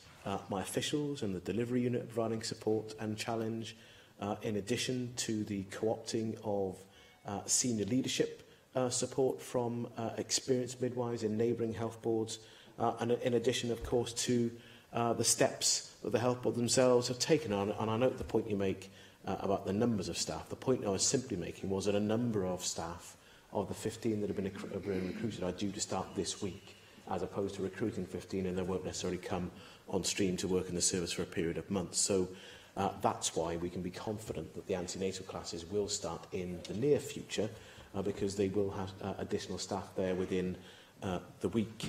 And on your point, the point you ended on, the point about the surveillance, again in the statement I made reference to a number of different points that do help us to have an overview and a look. The birth rate plus tool that we look at for staff numbers, the fact that they'd withdrawn from antenatal classes because they had a short-term challenge on staff numbers. Those are things we definitely look at, in addition to the broader performance boards, going through the range of issues that I outlined in my statements. And all of those things will matter, and the chief nurse and her officials will review those together with the health board. Now, I'm not aware, and my officials are not aware, that there is a similar issue of concern in any other health board in Wales. However, we have not waited until an issue has been reported. My officials have been in direct contact with health boards, and the chief nurse has written to all health boards seeking formal assurance about the quality of care being provided, including issues around staffing, and for that assurance provided within the next 2 weeks. So we are not waiting for there to be a challenge uncovered. We are seeking that assurance, as I'm sure you would expect us to do so. I don't think the health board are downplaying the seriousness of it, of the challenge. They understand very well that this is a serious matter that needs to be properly reviewed, as any other health board would do. And what should happen in every health board is that, of course, a serious incident is reviewed and learning taken from it. That is, I think, the normal process that was being referred to. But, of course, this additional measure, the measures that the health board themselves are proposing to undertake, are not usual everyday occurrences. You don't ask for 2 Royal Colleges to come and review your practice as an everyday standard course of action. And I'm happy to finally deal with your point about staff shortages potentially being a factor, and also the Royal Colleges. Look, it's part of the concern, and it will be part of the turn for the college to look at whether those staff shortages played a part or not. It will also be part of them looking at whether it's clinical practice or clinical leadership, the whole range of factors that we want to properly understand to make recommendations for the future. And in that sense, if the Royal Colleges wish to go further, then their terms of reference will not restrict them into an artificial review. They will have the scope to look where they need to, provide the sort of review that they themselves professionally would want to sign up to, and to give us and the wider public the sort of confidence we would all want to have. Dawn Bowden. Diolch, Llywyd, and can I thank you, Cabinet Secretary, for your statement, and can I also place on record my deepest sympathy and concern to anyone who's been affected by the situation in Cwm Taf Health Board. As you would expect, I've had long and detailed conversations with Cwm Taf Health Board about the situation there and how this came about, and I have and was given no indication or impression that they were in any way downplaying the seriousness of what has happened there. But it does seem to me that when a vital service has not performed as expected, as with the review of these adverse outcomes, then we need to do 2 key things to reassure the women using this service as well as the wider public. Firstly, we do, as you've already outlined, need to provide an independent means to examine the circumstances and to report any action points for further learning and improvements to ensure that there is confidence in the system. And I would hope that your actions, in addition to those actions already taken by the Health Board in relation to their peer review that they're introducing, will deliver the necessary improvements that my constituents would expect in the service in the future. They would not be expecting anything less. But secondly, do you agree with me that we must make sure that we continue to encourage a culture where the health and care system, especially in our health boards, are not in any way discouraged from identifying problems or issues themselves, as was the case in Cwm Taf, when the health board itself identified the failures of their own process? Because we should always be signalling to the health boards and to staff that reporting their concerns, like with these adverse outcomes, is helpful to allow for a response by the wider health system where that is necessary. And just as importantly, while our response must be handled in a sensitive and robust manner, they should not be sensationalised or politicised, given the importance of the services that we're discussing and the need to provide reassurance. Yes, and I particularly welcome your point about not trying to overly sensationalise what has happened, and equally that's at the same time as not trying to downplay the seriousness of concern that exists as well. It is entirely possible to recognise the serious situation. With 44 cases being reviewed, it was 43. We've identified literally very recently, a further case that should be reviewed as part of this. It's very easy to launch into an attack upon the service when you do have significant concerns to review. But I think it's important that we do resist leaping to judgment in this case. But that must go alongside having the proper independent reassurance that you refer to. And I'm also pleased that you have had direct conversations with the Health Board, because I think it is important they are open with all stakeholders. That, of course, includes Assembly members, as well as the public, as well as the families who are directly affected. And the point about the independent reviews, I think the Health Board were doing the right thing in asking the Royal Colleges to come in and review what had happened. But there is always a challenge in the impression of independence that it's really important that the public are to have confidence in it. And that's why I took the decision to make sure that the Welsh Government commissioned that.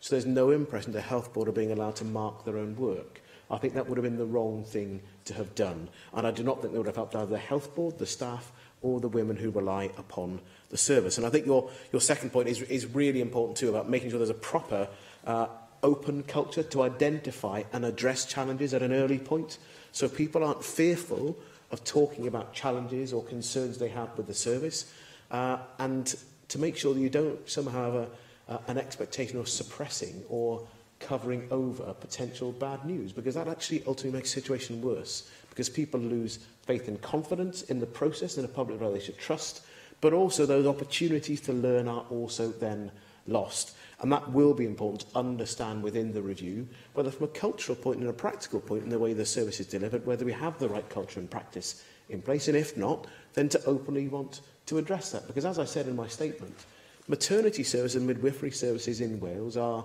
recognised across the United Kingdom as having made significant improvements. And I would say that improvement continue, but this review is equally important in that sense, to make sure that we maintain public confidence in our system and in our ability to properly and critically look at where something might have gone wrong. Andrew Arty-Davis. Thank you, Presiding Officer. I too join members' sentiments around this terribly tragic sequence of events that have led to, obviously, the cases coming to public attention.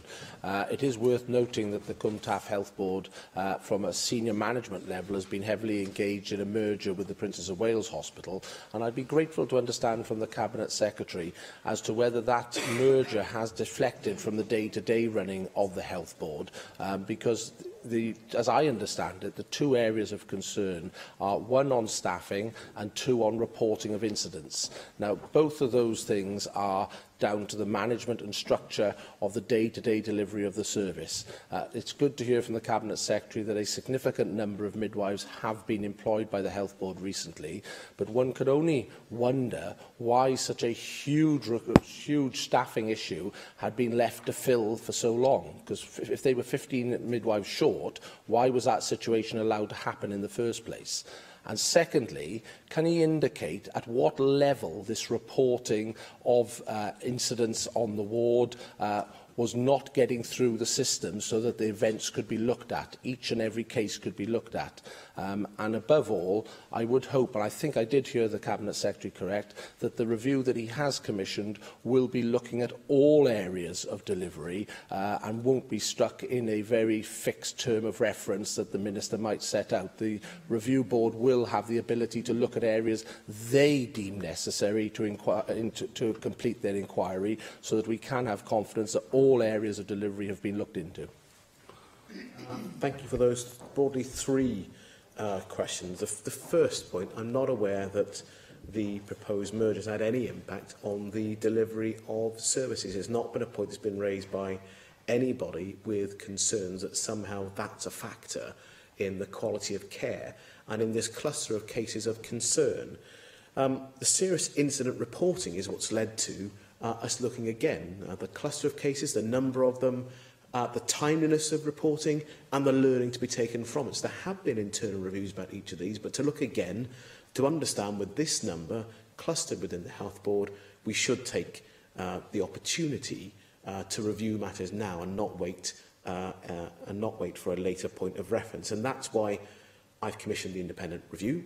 That's why I've been clear in my statement and answers today. I think that the terms of reference will be broad enough for the two Royal Colleges if they think it is necessary, to look further, because broadly this cluster of cases happened over a 2-year period. If they wish to look back further, then they should have the ability to do so, and I'm certainly not looking to set either a timescale to prevent that or terms of reference to unnecessarily trammel what they would wish to review and look into, to provide us, as I said in answer to both Angela Burns, Dawn Bowden and Rena Bionath, with the sort of review and the sort of report that they are prepared to put their professional names of the 2 Royal Colleges to give the public the sort of confidence and reassurance that we would all want, and equally to provide us with recommendations for further improvement and action, whether it is in this health board or more broadly across the whole healthcare system. Michelle Brown. Thank you, Presiding Officer. Thank you for your statement, Cabinet Secretary.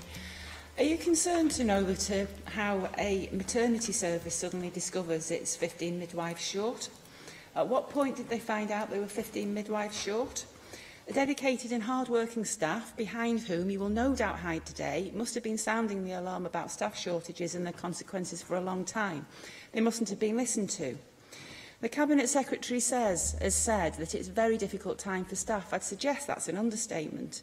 There can be nothing more distressing for a healthcare professional to see patients, in particular babies, dying because of institutional failings they are powerless to do anything about.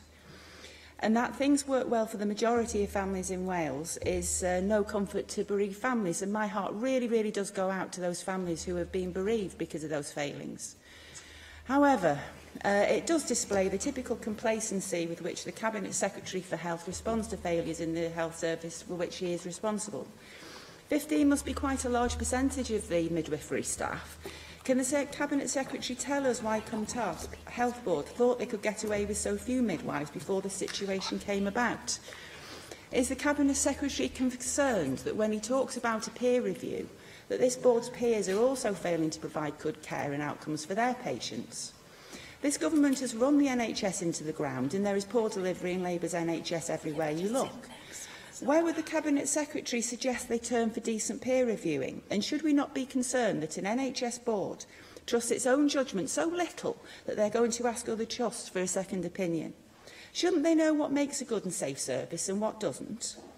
The report makes mention of what they're going to do, hire a new doctor and a number of other staff, but it doesn't allude to what they think has actually gone wrong so far. So what exactly led to 43 baby deaths since 2016? I think everybody deserves to know. Does the Cabinet Secretary think that the public forced to use these services should have a bit more of a handle on what has gone wrong so far?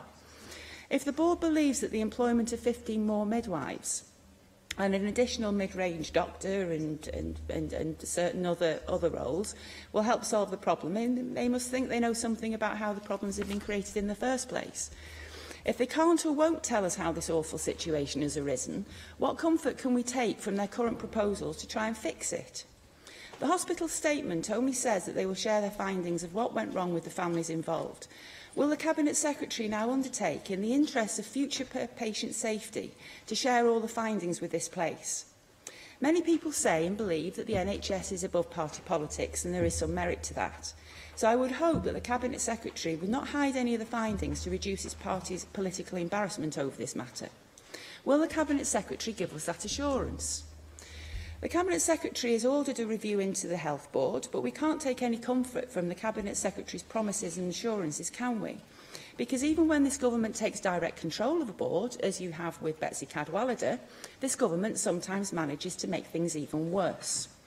So will the Cabinet Secretary tell this Assembly what he will do to ensure that, unlike the case has been so far, the treatment of patients won't get even worse once his government gets involved? We heard recently that Betsy Cadwallader has not learned lessons from the complaints and multiple reviews into failings there. So what assurance can pregnant women and healthcare professionals in the service take from the statement made by the Cabinet Secretary today that there will be improvements? Not much, I'd suggest. I'll end my comments there. Well, the first part of your question I thought was entirely reasonable, to ask again about staff shortages, and that is part of the review that's been commissioned. The Health Board themselves have recognised that staff shortages may have had a part to play in the failures report promptly some of these matters. The point about the independent review is to understand properly and in a robust manner whether there has been any failings in care and to what extent any failings in care have contributed, whether any additional points of learning, whether there have been problems in care or not. And as I say, we use a birth rate plus tool, and more broadly, our system is birth rate plus compliant, and we should be proud of that fact because of the additional investment we have made over a significant period of time in training more midwives. So these are matters, of course, that are reviewed on a regular basis, as I said, both in my statement and in particular in answer to a number of the questions made by Reen ap Iorwerth. I'm afraid to say that a large part of the comments were exactly what Dawn Bowden called for us not to do in using deliberately over-sensationalised and aggressive attacking language about either politicians or staff within the Health Board. I am certainly not seeking to hide behind our staff. In taking on the responsibility to commission an independent review, I am in fact putting myself front and centre because I will be responsible for making sure that the review is published together with any recommendations and, of course, any response to that. It is actually an act of taking responsibility rather than hiding from it. The review, I appreciate you may not have heard or listened to all of the comments that have been made, but the review itself is an independent review by Royal Colleges. That is the review that is taking place. Individual reports will be shared with individual families. I would certainly not expect to publish any individual reports. Those are matters for families themselves to receive. What we will be able to provide, as I have stated on several occasions before the member got to her feet, is the report that we can provide and publish together, as I say, with recommendations and a response. But I do think that when you talk about the Health Board getting away with it, when you talk about babies dying because of institutional failings, you reveal yourself to be somebody who is much more interested in political capital than the real issues we face. Presiding Officer, can I also record my sympathies to those that have been affected in any what will be seen as adverse outcomes that could have been possibly prevented. Obviously, the Cabinet Secretary is quite right. We must await further examination of the evidence. But I do think that when an event like this occurs and requires investigation, and this is really as a result of ongoing structural changes in the service, that the statistical anomalies were revealed and the recording irregularities, you know, that those themselves are serious issues. And I do think this chamber has the right to expect, on behalf of the people of Cwm Taf, a very clear assurance. And I quote that you have said this afternoon that you have sought assurances from the Health Board that services are safe and compassionate.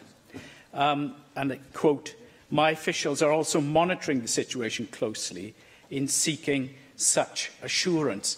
So I just want to ask you simply, when will you be able to come back to this chamber and give us the assurance that you've examined it and now believe the maternity services to be of a safe standard? Because you've not said that this afternoon, and we want to know when you'll be in a position to say it.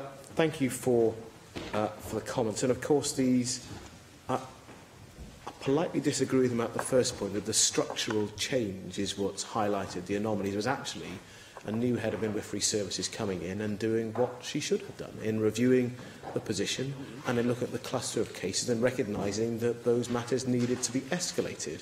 So actually it's a professional leader coming in to do her job and doing her job properly and escalating those concerns. And that has been properly escalated. We now find ourselves here with a genuinely independent review taking place. The assurance that I have sought is for every health board in Wales, and I want to be able to come back and to be able to provide a statement to members about that assurance being provided. And I've asked for that within 2 weeks. But I do think that women and expectant mothers in Cwm Taf should continue to have confidence in the compassion of the care that they receive and in the quality of it, with the additional staff that are arriving. And any woman that is concerned should discuss that with her midwife. Any concerns at all, either about the more general points that are raised in the public eye or their individual care. And I do have to say that some of the most inspiring people I've met in the health service have been midwives. committed to learning and committed to improving the care that they provide. And we have seen a significant change in midwifery care in the last 5 to 10 years, a much greater move to having more midwife-led care and to re-normalise that and not have significant medical intervention as being the norm. And that's actually been better for mother and babies as a result. But it should, of course, be the case, as you say, that where we have significant issues of concern, we are prepared to review them, to look at them, to properly learn and apply that learning to further improve services in the future.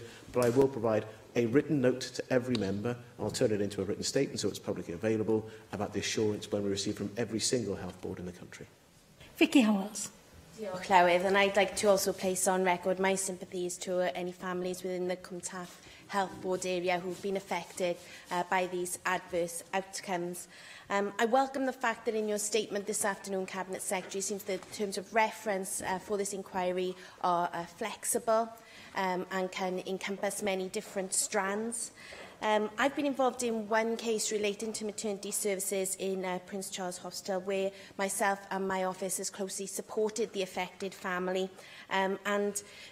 There we were told that just one senior midwife was covering both Prince Charles Hospital and the Royal Glamorgan at that time. So I welcome your comments in response to the questions by Rhys ap Iorwerth that the review will be looking at whether staff shortages are a part of these issues. With patient flows from the bulk of Cynon Valley moving in the direction of Prince Charles Hospital, what reassurances can you give around the continued delivery of maternity services at the site, and that is specifically in relation to this crucial period in the meantime before the findings of any review are published? Yes, I'm happy to remember the 2 points. The broader point about the quality of midwifery services and maternity services more generally. My understanding is, and the assurance that I have initially had from officials is, that women should continue to have confidence in the quality and compassion of midwifery-led care and broader maternity services within Cwm Taf. I've committed to making sure that, not just within Cwm Taf, but across the whole system, that I'm able to come back after the 2 weeks to provide that reassurance to members more generally, and I'll make sure that that is specifically covered within Cwm Taf as well. What we've managed to do is we have managed to provide additional senior midwifery support, as I've outlined in my statement. That includes actually the head of midwifery services in ABMU moving across to help for a limited period of time to provide additional leadership support within Cwm Taf at this time. And that does show our system flexing and working to make sure that neighbouring health boards help each other to provide the right quality in the service. When I do provide the written note that I've indicated I will do for members, I'll make sure that I'm able to address the broader points members have raised today about immediate action, immediate impact on both staffing numbers, what that's meant in terms of leadership, and the assurance that mothers across the country will want to hear, in addition, of course, to mothers and expectant mothers within Cwm Taf. Diolch i'r ysgrifennydd. Thank you, Cabinet Secretary. The next item, therefore, is the Landfill Disposal Tax Wales Act 2017 Site Restoration Relief Amendment Regulations 2018, and I call on the Cabinet Secretary for Finance to move the motion. Mark Drakeford. Thank you, Llywydd. I'm pleased to introduce the Landfill Disposal Tax Wales Act 2017 Site Restoration Relief Amendment Regulations 2018. Thanks to both the Finance Committee and the Constitutional and Legislative Affairs Committee for their work in considering these regulations. The regulations are made under Section 33 of the Landfill Disposals Tax Wales Act of 2017 and relate to the relief available to landfill site operators when undertaking approved site restoration activity. At present, the Welsh Revenue Authority may only grant relief for disposals forming part of site restoration activity where the material disposed of is a qualifying material as listed in Schedule 1 to the Act. The purpose of these regulations is to extend the scope of the relief in respect of disposals made as part of approved site restoration activity to include the disposal of material consisting entirely of topsoil. The effect of these regulations is to ensure that all material required properly to restore a landfill site in line with an environmental permit or planning condition is relieved from tax.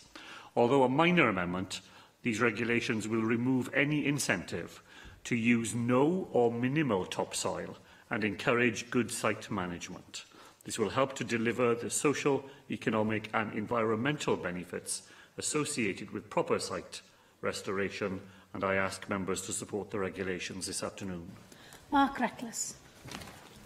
Diolch, Llywydd. I recall at committee stage discussing with the Cabinet Secretary when he'd be bringing forward regulations and the extent to which these would turn on questions of detail or be more substantive. I'm not quite sure which this falls into, but I've got a couple of questions for him. Firstly, has the Welsh Revenue Authority been disapplying or giving a relief to the tax to date in the circumstances you fear may be addressed by this? And secondly, in these regulations, we're replacing section 29(1)A, the reference consisting entirely of qualifying material. That is changing to 1 consisting entirely of qualifying material or 2 consisting entirely of topsoil.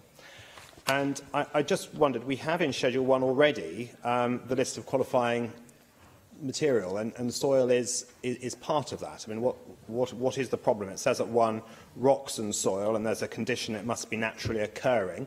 Is the issue as to whether it's naturally occurring, or is this being read as rocks and soil, and therefore soil isn't allowable unless there are also some rocks in it? Could the Cabinet Secretary also clarify whether he is suggesting that topsoil is something different from soil? And I know he's got an allotment in Pontcannon, maybe more knowledgeable in these matters of soil than I. But is it suggested that the soil and topsoil are separate categories of thing, as opposed to the topsoil being covered by the meaning soil?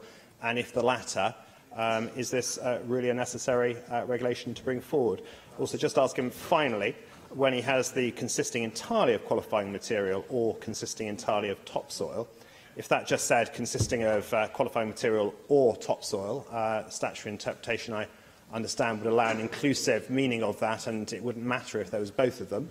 But the way he's written it, consisting entirely of qualifying material on both of them, doesn't that suggest that a mix of qualifying material and topsoil would not be allowable under these new regulations? Sorry, on the member's final point, that's not my interpretation of the change we are introducing here. This is simply to add, to ensure that there is not a perverse disincentive not to use topsoil when restoring a site. We could, as the member suggested, have changed the list of qualifying materials to include topsoil and to have brought about the change in the regime in that way. But to add topsoil to the list of qualifying materials would mean applying the lower rate of tax on topsoil in all circumstances, whereas what we are trying to do is to make sure that the relief is available only when topsoil is being used in a proper way to enable site restoration to take place. If you were to allow the lower rate of tax on topsoil in all circumstances, this could perversely incentivise sending topsoil to landfill. And of course, topsoil is a finite and valuable resource. It's certainly regarded in that way on the Pontcannon allotments, and it should therefore not be disposed of in landfill.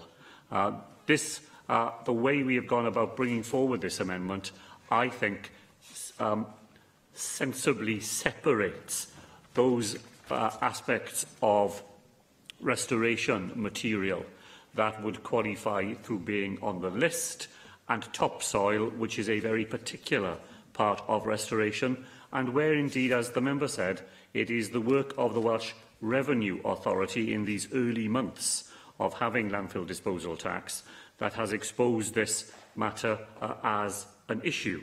WRA has been collecting tax and allowing tax relief on qualifying material used in site restoration. It has been brought to their attention that restoration is not being properly completed in a number of cases because landfill operators are reluctant to use topsoil because it does not qualify at present for relief, while other aspects do. If members are prepared to support these regulations this afternoon, they will ensure that landfill site operators can continue to use topsoil as part of approved site restoration work without incurring a liability to tax.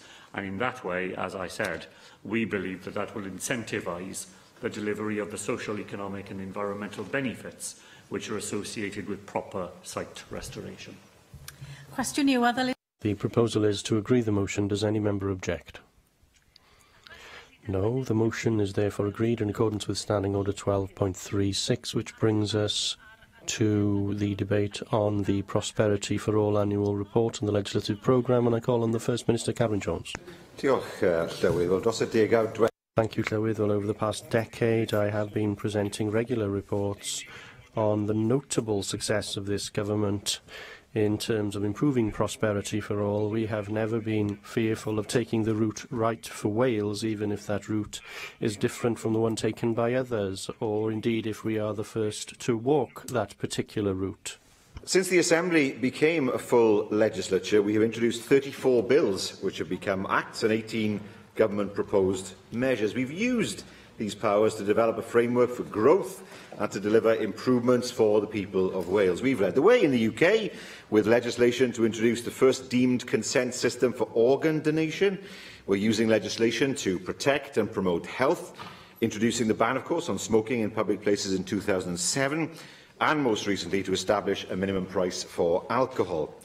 And in the coming year, we'll be bringing forward legislation to establish a duty of quality for the Welsh NHS and a duty of candour for health and social care. So with our violence against women, domestic abuse and sexual violence legislation was the first of its kind in the UK and will improve how we respond to and tackle these issues. We've also taken the lead in protecting children's rights in the landmark Rights of Children and Young Persons Wales Measure 2011, and we'll continue to act to protect children and children's rights with the introduction of a bill to remove the defence of reasonable punishment prohibiting the use of physical punishment. So we passed the Wellbeing of Future Generations Act, which is not only internationally acclaimed, but also provides the basis on which we can invest in the long-term interest of Wales. Of course, none of this is a solo endeavour, and I want to pay testament today to the hard work and scrutiny of the Assembly and its committees. Scrutiny is not always comfortable, but without a doubt it has made our legislation stronger and better. So with April of this year marked the introduction of the first Welsh taxes for almost 800 years, land transaction tax and landfill disposal tax. The ability to raise taxes gives us new levers to deliver our ambitions for Wales. We'll strive to deliver an approach to Welsh taxation which is transparent, fair and which meets the needs of the people, businesses and communities of Wales. Our focus on delivering improvements for the people of Wales continues. Our economy has improved over the last 20 years, with the unemployment rate for the 3 months from May to July 2018 standing at 3.8% compared to 7% in 1999. We've seen long-term and sustained improvements in educational attainment. The percentage of pupils leaving primary school with at least the expected level in maths, science and either English or Welsh has significantly increased, and it stands at 90%. For the first time in a decade, the proportion of 16 to 18-year-olds who are NEETs fell below 10%. Our approach is paying dividends. So we've also taken a more integrated view of a sustainable health service. We not only recognise but act on the fact that there is more to health and well-being than treating illness. We've maintained our investment in social care and taken steps to influence the wider factors that affect health and well-being. Spending on health and social care per head is higher in Wales than England and has been increasing at a faster rate too. So last September we published the first cross-cutting national strategy for Wales, Prosperity for All. This sets out our ambitious programme for government and our priorities for delivering for the people of Wales. It drew on the opportunities of the Wellbeing of Future Generations Act to think about how we deliver for Wales and how we can better work with all of our partners using every lever available to us. The strategy set a long-term aim for a Wales that is prosperous and secure, healthy and active, ambitious and learning, and united and connected. It set out the actions that we will take during this Assembly term. From the outset, we identified 5 priority areas where we could make the greatest contribution to long-term prosperity and well-being. They reflect the times in people's lives when they may be most in need of support and when the right help can have a dramatic effect on their lives. These are early years, housing, social care, mental health and employability and skills. As we assessed our progress, it was clear that we were delivering the actions to help reduce emissions. However, if we want to meet our ambitions, then we need to increase our focus across the whole of government. The benefits of reducing emissions are great and contribute to many of our priorities, such as improving health and well-being and, of course, the opening up of new economic opportunities. And so we've decided to make decarbonisation the 6th priority area. We are committed to delivering tangible improvements for the people of Wales now, but also by laying the foundations for the future. I published an annual report last Tuesday setting out the progress we made in delivering commitments towards our long-term objectives. We have wholly delivered, for example, 2 major commitments. First of all, the £80 million new treatment fund, ensuring everyone in Wales can have the same fast access to new drugs and treatments. And also our High Street Rates Relief Scheme, which has delivered tax cuts for small businesses right across Wales. And we are on track with our other major commitments. 16,000 people have started in our flagship all-age apprenticeship programme in the last academic year alone. We've already increased to £40,000 the amount of money people can keep before they have to fund the full cost of their residential care. We've extended the number of places where working parents can access 30 hours of free childcare for their 3- and 4-year-olds, with more than half of local authorities now covered by our pilots. And the Childcare Funding Wales Bill, currently before the Assembly, will support delivery of our childcare offer. We've continued as well to prioritise school spending, and we're on track to invest £100 million on improving our schools' performance alongside planned reforms to the curriculum. This year saw the introduction of a new economic contract, a crucial element of our plans for a prosperous and secure Wales. We're streamlining funding for businesses and investing in their future. In return, we expect them to play their full part in spreading prosperity, adopting the best employment practices, investing in their staff and planning for a sustainable future. Because we want to support high-quality, well-paid jobs. The Employability Action Plan sets out, for example, how we will invest in people, how we will help people to access jobs, and how we'll equip them with the skills to progress. And we're reforming how we fund post-16 education so that it's more responsive to the needs of the economy and reflects regional priorities. We're committed to a modern and sustainable health service. 70 years after its establishment, we know that people's expectations and needs of the NHS have changed. In A Healthier Wales, we set out how we will further integrate social care and health, putting a preventative approach at the heart of our services. And we're backing this up with a £100 million transformation fund. We're investing in measures to help people stay healthy and active through our £5 million Healthy and Active Fund. And our Clean Air Wales programme reflects a cross-government approach alongside a new £20 million Air Quality Fund, which will help to improve air quality. We've continued to invest in school improvements and in a modern education estate through our £1.4 billion 21st Century Schools programme. And this year we completed the 100th project. An investment in school buildings goes hand in hand with our investment in the teaching profession through the National Academy for Educational Leadership and our changes to the curriculum. Working hand in hand with teachers, we are developing an education system that will meet the nation's needs. A lifelong engagement with learning should be available to everyone, and we're investing to close the attainment gap through an expanded pupil deprivation package, the most generous in the UK, and that's helped to remove financial barriers, and it provides support for part-time and postgraduate students, opening up new opportunities. We're connecting communities to one another, investing in infrastructure projects, the length and breadth of Wales. This year saw Transport for Wales award the £5 billion Wales and Borders Rail Service contract, driving improvements in rail services and paving the way for the South Wales Metro. And the Superfast Cymru project has been completed and has provided 733,000 premises across Wales with access to fast fibre broadband. Over the past year, we've laid the foundations to reach our target of 1 million Welsh speakers, Cymraeg 2050. I hope to be around to see the realisation of that target, although not particularly in this job. We awarded £4.2 million to organisations across Wales to promote Welsh as a living, vibrant language. So we know that strong local government is essential to the effective delivery of good quality, integrated public services, and a bill on local government will be introduced in the coming year to deliver a major package of reforms aimed at reforming and strengthening local authority democracy, accountability and performance. And, dear Prue, we have delivered all of these improvements despite a decade of cuts inflicted by the UK government. But we've not allowed this to be the defining feature of this government, because we know that austerity continues to affect the lives of people in Wales and they need our support more than ever. We are now preparing ourselves for the reality of a future outside the EU. Whatever the form of Brexit, there will be disruption, and we must continue to plan for all possible outcomes. This work inevitably impacts on our legislative programme and across the business of government, but our priority continues to be to fight for the best outcome for Wales, because Wales remains a great place to invest and work in, a message that is at the heart of the Economic Action Plan. So, dear Prue, this government is delivering for all parts of Wales, driving forward our challenging agenda. We are delivering improvements that directly impact on people's lives and laying the firm foundations for the benefits of future generations. Thank you.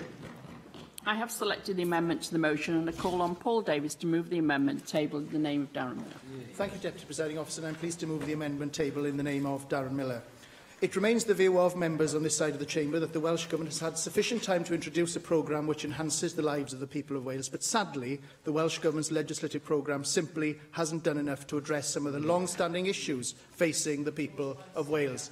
It's also deeply concerning that the Welsh Government has refused to do more to support legislative campaigns from outside its own camp in this Assembly. Indeed, I know from my own personal experience just how tribal and difficult it can be to get support for primary legislation, even when that legislation can make a real difference to people's lives in Wales. Therefore, I hope that in responding to this debate, the First Minister will reflect on the Welsh Government's approach to legislative proposals and why, particularly in this Assembly, the Government has been reluctant to support calls made from outside of his own government.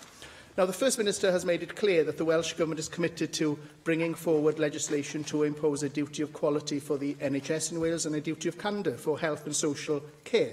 Indeed, the ongoing events at Betsy Cadwaladr University Health Board has shown that accountability is seriously failing in our health service, and the recent announcement to downgrade hospitals in West Wales without guaranteeing funding for a hospital specifically demonstrates the lack of transparency and accountability of some health boards, and that desperately needs to be addressed. It's absolutely crucial that any legislation coming forward strengthens the patient's voice for the future. And so perhaps in responding to this debate, the First Minister could tell us a little more about the timescales that his government are currently looking at in terms of delivering this legislation and how this legislation will impact any of the decisions made by health boards recently that have clearly gone against the will of the people that they actually represent.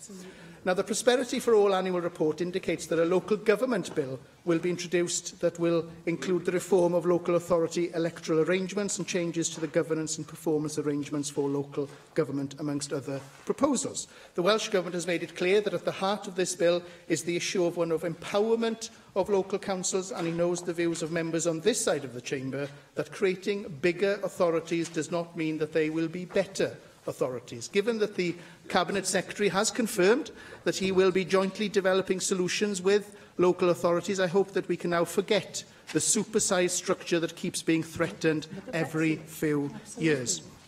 Now, the Prosperity for All document notes that the Welsh Government has delivered sustained improvements in educational attainment, which I believe is completely at odds with the most recent A-star to C GCSE results in Wales, which we know are the lowest since 2005. Estyn has identified that educational attainment gaps have not narrowed for pupils in receipt of free school meals, and we also know that Estyn has found shortcomings in a third of primary schools and 3 out of 5 secondary schools in the way that they ensure pupils use and develop numeracy skills. So perhaps the First Minister could tell us where sustained improvements have taken place in educational attainment, because this simply doesn't appear to be the case. There is also a significant disconnect between the objectives of Prosperity for All, the Welsh Government's legislative programme, and the draft budget for 2019-2020. The idea of delivering more integration, more preventative services and delivering public services fit for the future is significantly undermined by further cuts to the local authorities' funding, real-term cuts to capital budgets in health and further amalgamation of key budget lines, which further hinders transparency in spending. Sadly, we're still no further forward in understanding how the Welsh Government is tackling the lack of accuracy and reliability of estimated costs provided by the Welsh Government in the regulatory impact assessments accompanying legislation. And so, again, some further guidance on this issue would also be welcome. It's also important that the Welsh Government ascertains exactly how any costs identified in the regulatory impact assessments will be funded, and perhaps there's room for more clarity to be provided by the Welsh Government to committees as legislation moves through the legislative process.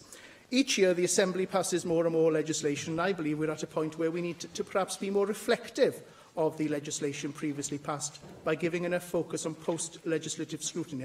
And I'd be interested in the First Minister's general view on how legislation from here has been revisited and scrutinised in subsequent years to ensure its effectiveness, and whether he believes there's room for improvement in this particular area. The Government's Prosperity for All document comes with little insight, detail or direction on how any of its objectives will be driven forward, and it's also crucial that any legislation that comes as a result of the Prosperity for All document is meaningful, has a real impact and delivers value for money for the Welsh taxpayer. We on this side of the chamber will continue to constructively engage in the legislative and post-legislative process where we can to see real improvements for the people of Wales. Thank you. Thank you. Brina Piawe. Diolch Llywydd, ma' ffyniant.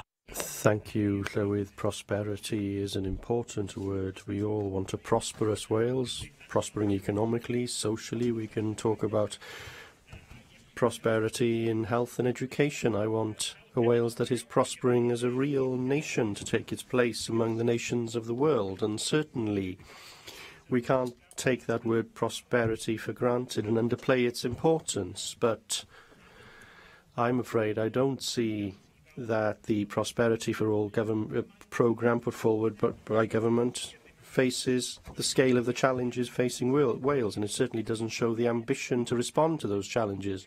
And let's be honest, progress has been limited in the almost 20 years since the inception of devolution. I could give you numerous examples. Welsh GVA is down, lower than it was at the beginning of devolution. We are losing our young people skills and information. In the summer of 2017, a report by the Resolution Foundation showed that Wales had seen a net loss of over 20,000 graduates between 2013 and 2016. The environment, the Welsh Government will not reach its target to reduce carbon emissions by 20% by 2020, 40% rather by 2020. The latest figures show that emissions in Wales 3 years ago were only 19% lower than it was in 1900, and across the UK emissions have reduced by 27%. If we look at the First Minister's legislative statement in July of last year, it's more notable for what isn't included rather than what is. No Clean Air Act for Wales to tackle the public health crisis of air pollution, which is causing 2,000 early deaths every year in Wales. No legislation to establish an energy company that could push renewable projects, and even the Swansea Bay tidal lagoon. The legislative programme made reference to the First Minister's legacy, talking about the Wellbeing of Future Generations Act and the active travel legislation. But what's the purpose of legislation if it doesn't lead to change in the way that things are done and to improvements in people's lives? almost 5 years since the passing of the Active Travel Act. Active travel rates are still the same, and fewer children are walking or cycling to school. Expenditure of some £10 per head is far less than the £17 to £20 per head that was recommended by the Economy, Infrastructure and Skills Committee. Where's the progress in terms of tackling climate change, air pollution and plastic wastes? Rather than waiting for the Conservative government of the UK to take this issue seriously, Plaid Cymru would take the reins ourselves and introduce a Clean Air Act for Wales. We would aim towards scrapping the sale of petrol and diesel-only cars by 2030, as a number of other nations are doing, which is a far more ambitious target than what has been set by the UK government. We would introduce a depository scheme and a levy on single-use plastics to deal with the excessive plastics. By 2050, we could have, by weight, more plastic than fish in the sea.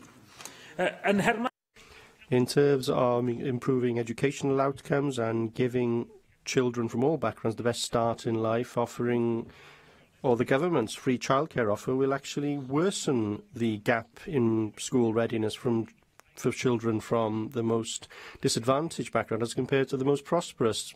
Families earning up to £200,000 per year will benefit from free childcare for every child between 3 and 4 years old, but the parents of children who are seeking work or are in education or training won't benefit from this offer. And an inclusive offer, as Plaid Cymru has suggested, would enable parents to return to the workplace, as well as giving the best possible start to every child. I will conclude with Brexit and the impact on agriculture. We are still waiting for the Welsh Government to introduce legislation to safeguard our environment, farms and fisheries, but rather than giving powers back to London and rather than following the Michael Gove route, a Plaid Cymru government would maintain a basic farm payment to farmers, because we believe that payment, that direct payment, is needed by farmers in Wales. We must realise and understand the needs of Welsh farmers and not look at what is happening over the border. And the Welsh Government's plans, as they are noted in Brexit and Our Land, include scrapping the payments gradually from 2020, and as the FUW says, that will mean the greatest change since the Second World War in agriculture in Wales. To conclude, Llywydd, securing prosperity for Wales is something that should be driving all of us. I'm afraid that we are still waiting for the Labour government and the Liberal Democrats here to deliver a programme that can provide real hope for our communities. Judy Morgan. Thank you, Deputy Presiding Officer, for calling me to speak in this very important debate, which looks at how we're faring in Wales and looks at the legislative programme. And I'd like to congratulate the government on the progress that has been made. I'd like to focus on a couple of issues. Housing is one of the biggest issues I deal with in my constituency office, and I'm sure that is true of many of the Assembly members here. And having a secure home is one of the fundamental building blocks in society. And I know that the Welsh Government has done a lot of work in this area, and I particularly welcome the fact that we have ended the right to buy this year, in January this year, which will keep the much depleted stock of council housing for those who need it most. I think that was a very bold, progressive measure for the government to take, and I hope that it will result in more of the stock remaining now in local authorities' hands.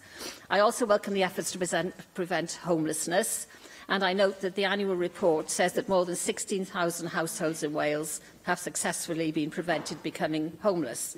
And I know this legislation has been much admired in other parts of the UK and has been adopted in some, because putting a duty on local authorities to prevent people becoming homeless, I think, is obviously the key to get in there before it becomes too late. One cause of homelessness is the insecurity of tenure for tenants in the private rented sector, And I know that the government is discussing getting rid of Section 21, the so-called no-fault evictions clause. I think it's very important that the government does press ahead with this, because rented accommodation was where we used to expect students and maybe young people in their first jobs to live, but now it has, in many cases, become the places for families with children and for older people and disabled people to live. And in fact, there are 460,000 people in Wales living in the private rental sector. And obviously, I think that we as a government must make sure they should not be in constant fear of being evicted without good reason. And there's also evidence that Section 21 disproportionately impacts on women who are more likely to have dependent children and who will be experiencing, in some cases, poor housing conditions and also fear revenge eviction if they complain. And I know that the government has tackled that particular issue. So I hope, as I say, I hope the government will press ahead to get rid of no-fault evictions, because as things stand at the moment, families can be evicted after 6 months with a consequent disruption to family life and children's schooling. And I also welcome the target to provide 20,000 more affordable homes over this Assembly term. And I'm very pleased that Cardiff Council is building the first council houses in a generation to help tackle the waiting list in Cardiff, which is nearly 8,000 people. However, I do think it's very important that we make sure these new houses are built sustainably. Specific, which is based at Swansea University, came, I think it was last week, to the Assembly to tell us about the provision of active buildings which use solar energy, which is integrated into the building, and storage technologies to provide heat, power and transport at the point of use. So we do now have the technology to build energy-positive buildings. And I believe that all buildings built in Wales that are publicly funded should be active buildings. So it's huge progress that these technologies have been developed here, and I do believe that we should ensure that all public buildings should be active buildings. I'd finally like to turn to children's rights, and I welcome the progress on children's rights that's been made in Wales. I think Wales has led the way, really, on children's rights, appointing the first Children's Commissioner in the UK, having school councils in school, passing the Rights of Children and Young Persons measure, which means we should be considering children in all the legislation that we plan. And I'd also like to welcome the progress that is due to be made on the issue of the legislation to prohibit the use of physical punishment of children. As the First Minister knows, this is something I've campaigned on for many years, but I'm very pleased that this Assembly, this government, is now planning to actually bring this to fruition. Thank you. Neil Hamilton.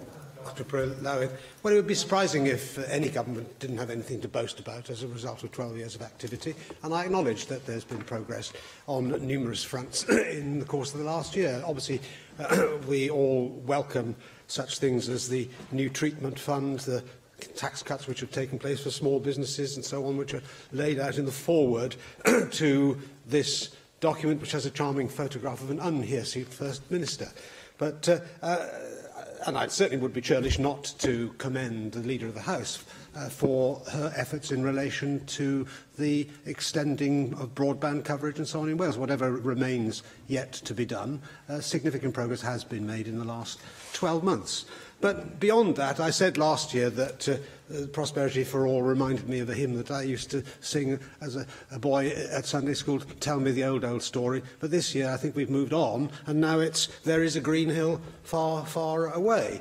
Adam Price last year in his speech on this Prosperity for All said that it was taking Wales forward on steroids. It had gone up from 15 pages to 27, and indeed this year's document, the report on the years, has gone up to 32. So given what Srina Piorwerth said about the government's failure to meet its recycling target, I suppose when these documents come to be shredded, this may well assist them in that aim.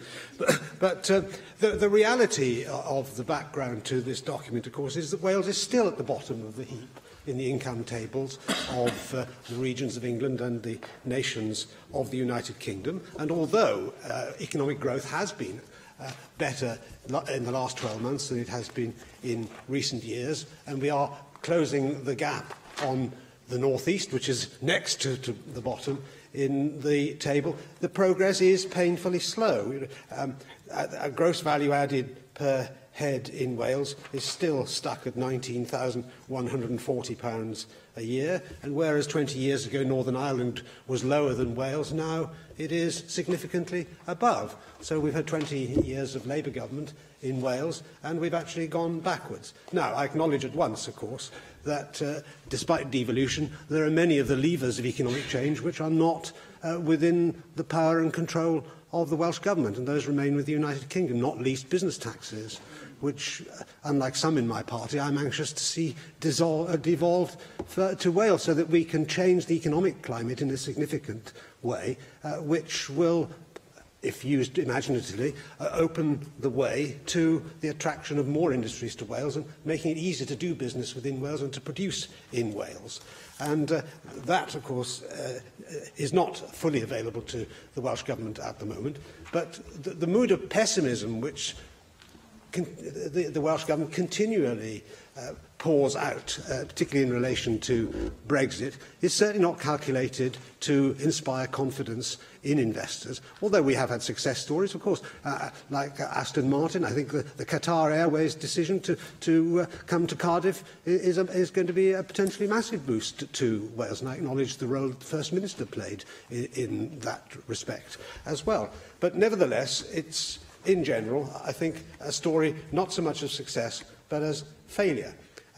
If we look at the Barclays Entrepreneurial Index, Wales has the second lowest number of high-growth companies in the UK at 77. The number of private equity-backed companies in Wales has increased from 40 in last year's research to 50, but that's small progress indeed. The number of companies receiving venture capital funding has increased from 23 last year to 32. But the value of this investment hasn't increased, stable year on year at only £9 million. So there's a lot more that's yet to be done. And so the government sets the tone more than anything else at the moment, and I think the tone which is being set is not one which is calculated to attract business to Wales.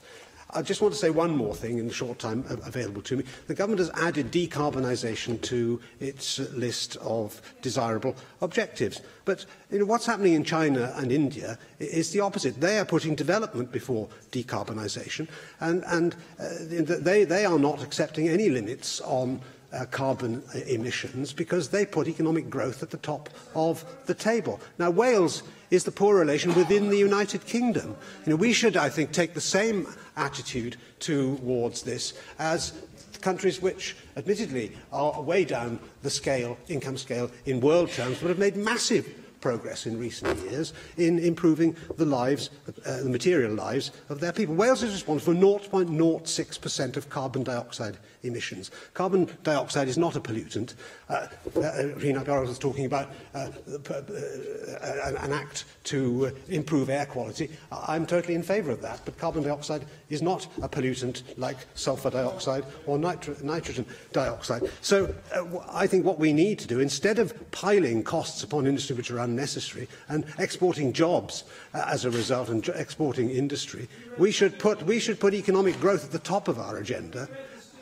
I have read the Stern report, but we can't go into that now. The Stern report is political propaganda by somebody who's not a climate scientist. So what we need to do is to put what matters to ordinary people first, and in Wales, at the bottom of the income scale, we need to improve their standard of living. Thank you. And finally, Darren Miller. Diolch, Deputy Llywydd. I just wanted to take part in this debate to reflect on some of the challenges which are ahead. I have to say I did regret the rather self-congratulatory tone of the First Minister in his opening speech, and I don't think it reflected many of the challenges which are still ahead.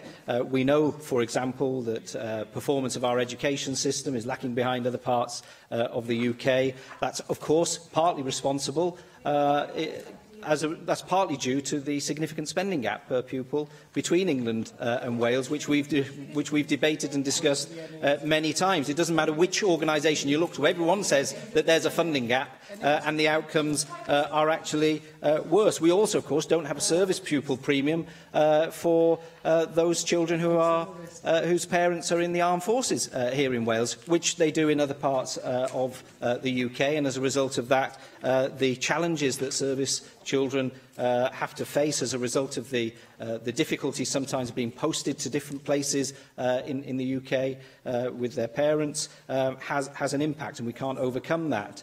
Now, there has been some progress. You know, this party has welcomed elements of the Future Generations Act, and I want to pay tribute, of course, as we have in the past, to the work of the former Cabinet Secretary Carl Sargent in terms of his work on that front. And we also, of course, welcome the childcare funding bill, which is currently making its way through the National Assembly. It's not to say that we won't be tabling some amendments to improve it, but we welcome what it's trying to achieve in terms of encouraging people back into work through the provision of free childcare.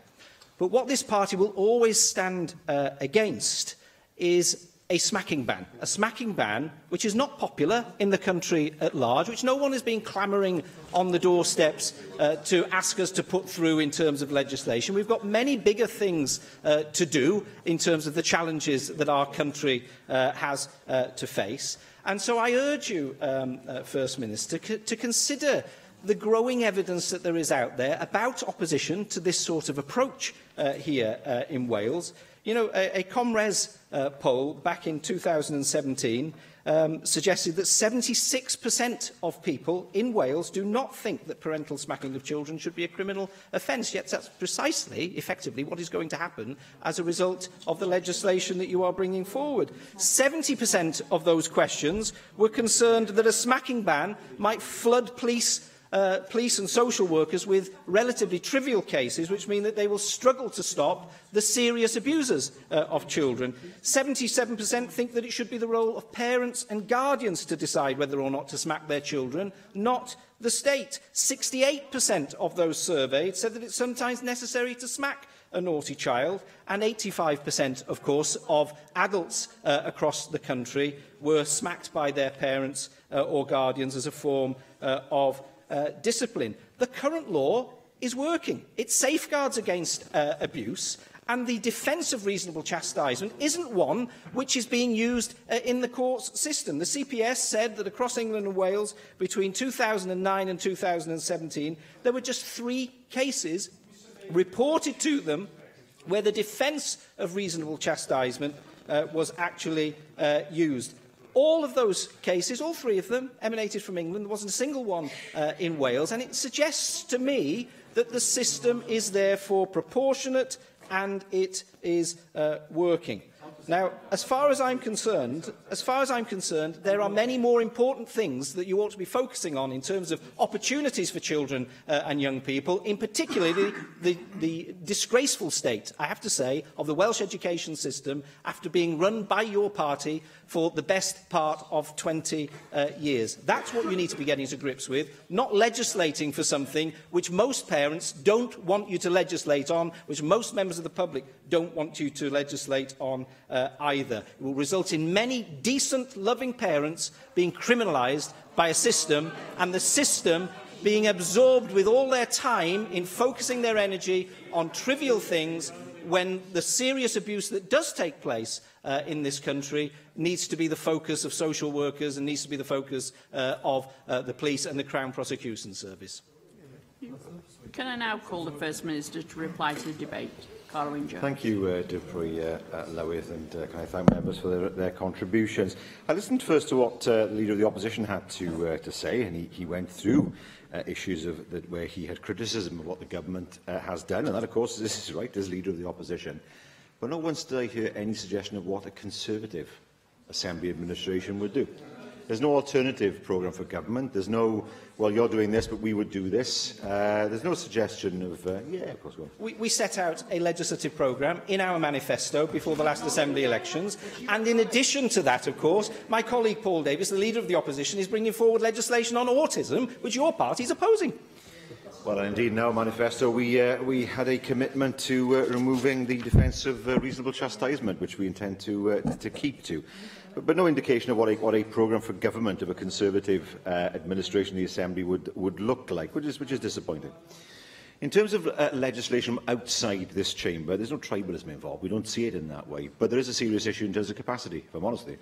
We have a heavy legislative programme. We have Brexit, which will cause us more difficulty in terms of capacity, and it can be difficult to offer support to bills from outside the government programme because of that capacity. These are busy times, and it can be difficult to do that. So there's no question of tribalism here. It's a question of ensuring that we can get our own business through first, which as government I believe we are entitled to do, and then look to see if there's any spare capacity, taking into account Brexit, to see what can be done for legislation from outside government. So it's not a political decision necessarily. It's more to do with what we think we can do without jeopardising our own programme.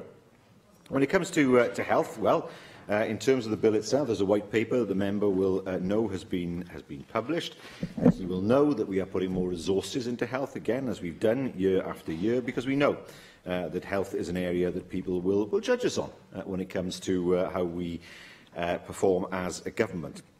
It also empowerment of local councils. Well, his view is there is no need to restructure local government.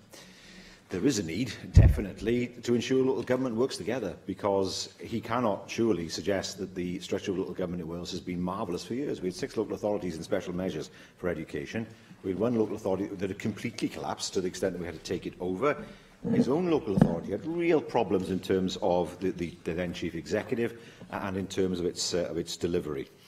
What I have noticed is that the Education Consortia have done wonders in terms of ensuring better results in schools, in terms of provision of courses across regions, and that is one of the areas where local authorities have to work together in the future.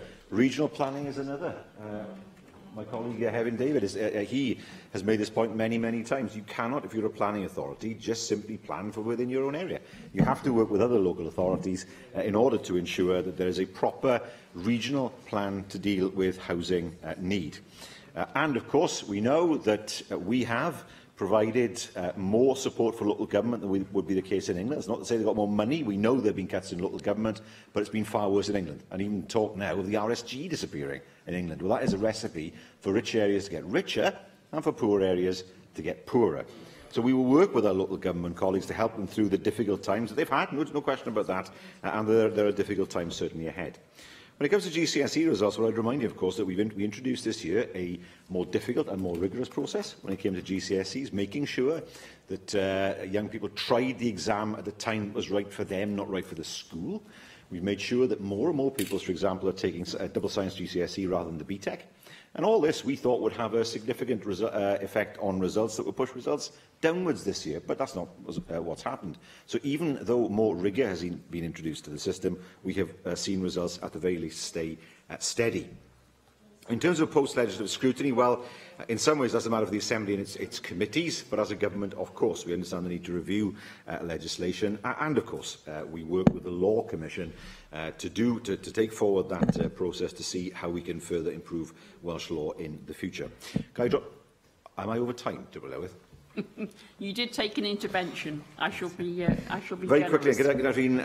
With Rhys ap Iorwerth, well, at least I knew what some of the ideas were that came from Plaid Cymru in terms of the way ahead. As they saw it, I don't think that an energy company that can resolve every problem with the Clean Air Act, well, legislation is one thing, but what's vital is that we act, and that's what we're doing as a government in terms of the child care plan. Well, the aim of that is to help working people. That's what it is. So I was in the Rhondda a fortnight ago, and people told me, well, we thought it was only for people with benefits, but I'm only working 18 hours a week, and I can't believe I've got free childcare. So those people do see great benefit in that scheme. Morgan said, I take the point about the no-fault evictions. That's something to look at. On reasonable punishment of children, well, yes, we'll take that forward. I mean, Darren Miller said that the defence hadn't been used in Wales in the last year. What's the point of it then? If it's never been used. And it will not criminalise parents. Yes, it will create a situation where somebody could potentially be convicted of an offence. That's the very last resort.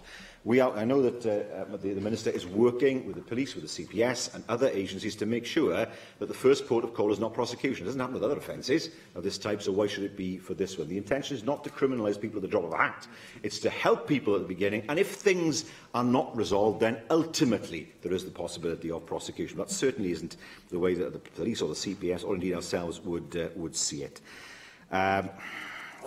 I think I've covered just one thing Neil Hamilton said about China. The Chinese people are not stupid, nor is their government. They have a real problem with pollution, which is why they're investing so much in renewables.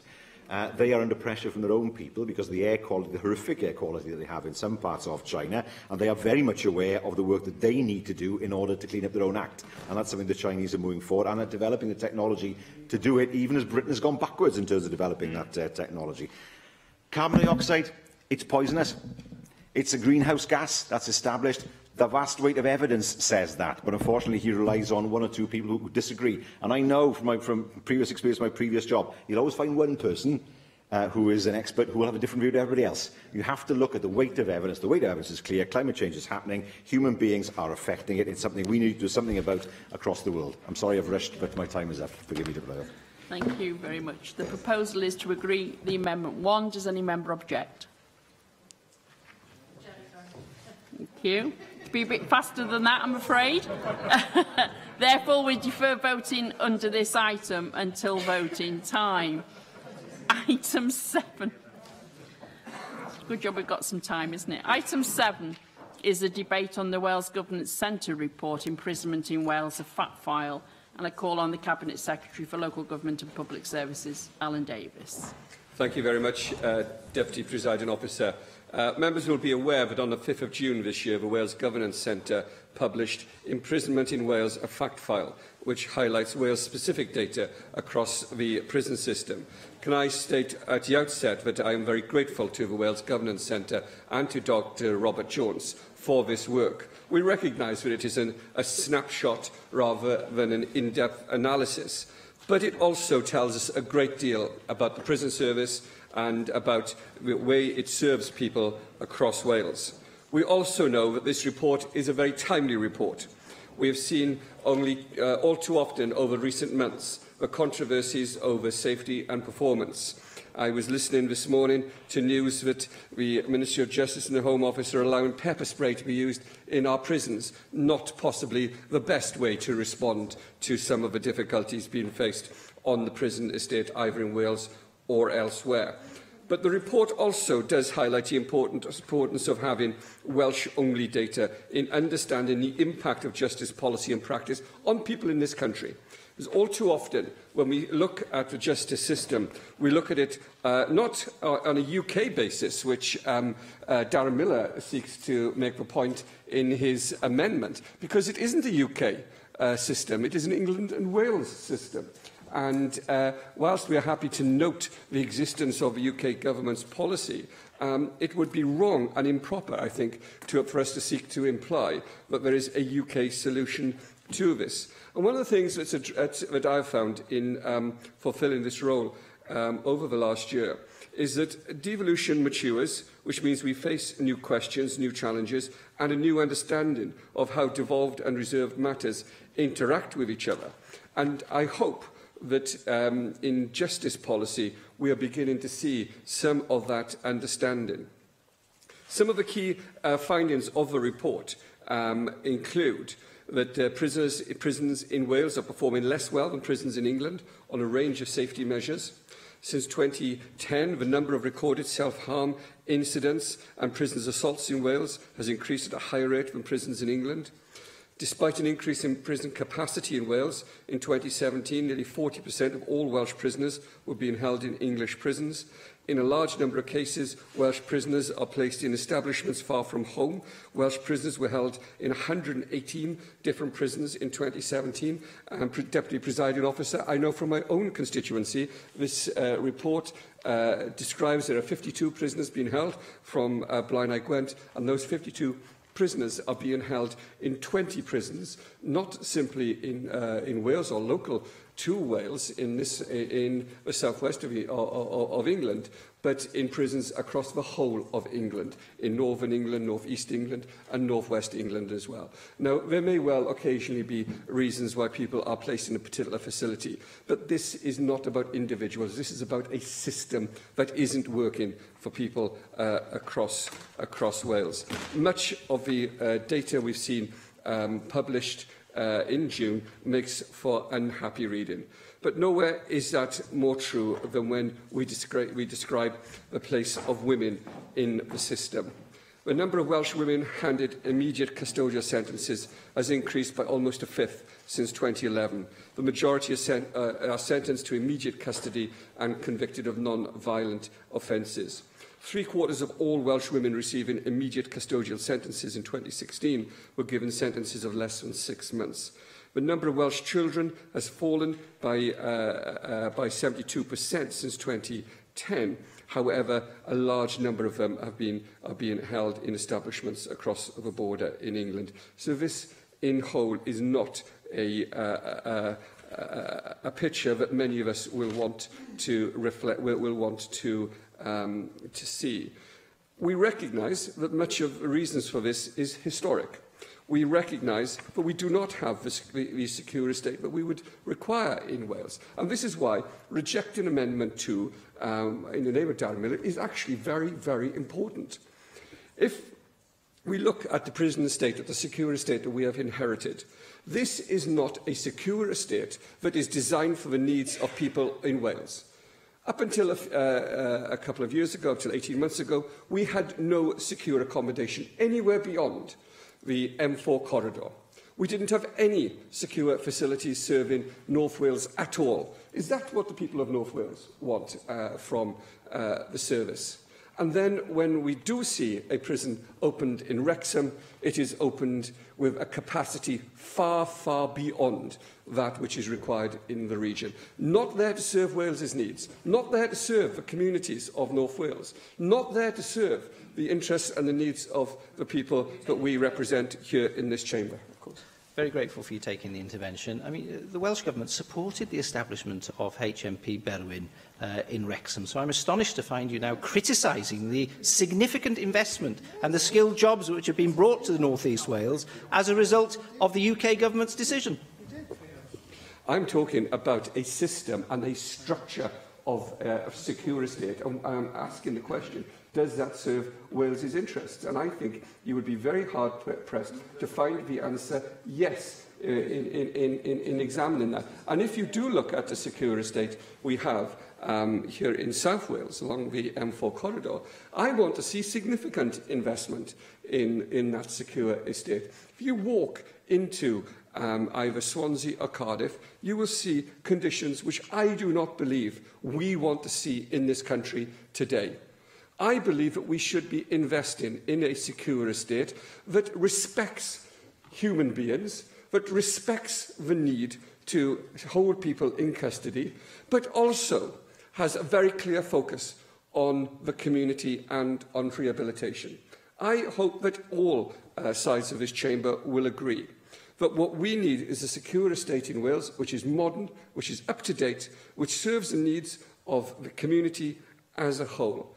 And we will see as well, if you look at the youth offending institution we have in Park, an institution for young offenders in the centre of an adult prison. That is not the sort of facility that we require and we need. If we are serious about seeing prison as not only a punitive process, but a means of intervention and rehabilitation as well. And this is why there is no UK solution to this, and why I invite members to vote against Amendment 2 to this motion. Because we need a holistic and coherent structure to justice policy in Wales. I have already argued, Deputy Presiding Officer, from this place, that the Welsh Government wants to see the devolution of policing to Wales to ensure that policing, alongside all other public services, are managed as a single coherent system, and the Welsh Government will continue to make that case. But we also need to have a prison and a penal policy which meets the needs of Wales and which is coherent with other services. When I look at the system, when I visit prisons, when I speak to prisoners, when I speak to families and when I speak to those people working in the system, I speak all too often to people who are being failed by that system, whether they're being held in custody or whether they are the people holding those people in custody. I have spoken to too many people working in the system who go into work day in, day out, knowing But the system itself does not deliver for the people who are being held in custody on the secure estate in Wales. That is unacceptable. It is unacceptable today, and we cannot, as a government and as a National Assembly, as a parliament for this country, stand back and simply say that is not our responsibility. I believe we need to argue for a different policy and a different approach. Deputy Presiding Officer, I am looking at the moment at how we work with the Prison and Probation Service. I've tabled a debate in government time in 2 weeks' time for us to discuss the future of a probation service. I've been working with the Ministry of Justice and with the Prison and Probation Service in order to deliver a blueprint for female offenders and for youth offending in Wales. In due course, I will ask the National Assembly to endorse that policy and that approach. But all too often, at the moment, we find ourselves in a situation whereby neither the United Kingdom government nor the Welsh Government is able to deliver a coherent approach to policy and a coherent and holistic approach to dealing with people who are in the criminal justice system. The report of the Wales Governance Centre provides us with a snapshot with the understanding of that. It is our role as the elected representatives of the people of Wales to articulate a way forward. Thank you. I have selected the 2 amendments to the motion and I call on Mark Isherwood to move both amendments tabled in the name of Darren Miller. Mark. Well, as this report shows, almost 2/3 of Welsh offenders are being held in Wales, and 70% of all offenders held in Wales had an address in Wales prior to entering custody. In referring to the extent of distance problems facing Welsh people in prisons, it provides the example of male offenders from Flintshire being held at 44 different prisons in England. However, over 3/4 of these are imprisoned in adjacent North West England, and over 40% in nearby Her Majesty's Prison Altcourse. On my own previous visits to HMP Altcourse, I've seen the targeted work of their North Wales Resettlement Unit. Of course, it would be prejudicial and counterproductive if offenders were segregated according to where they previously lived. Further, such an approach would not take account of the practical considerations applying when decisions are made about where a prisoner is to be held. Our amendments therefore note the UK Government's agenda on prison reform and recognise the need for a cross-border solution to the issues identified in the Wales Governance Centre report. The UK Government's reforms are not about increasing capacity, but about replacing ageing and ineffective prisons with buildings fit for today's demands, and to share the wider economic benefits, not just in England, which is why they were welcomed predominantly in Wrexham. Contrary to the Wales Governance Centre's report, the UK Government does not continue to place faith in the one-size-fits-all model of the super prison.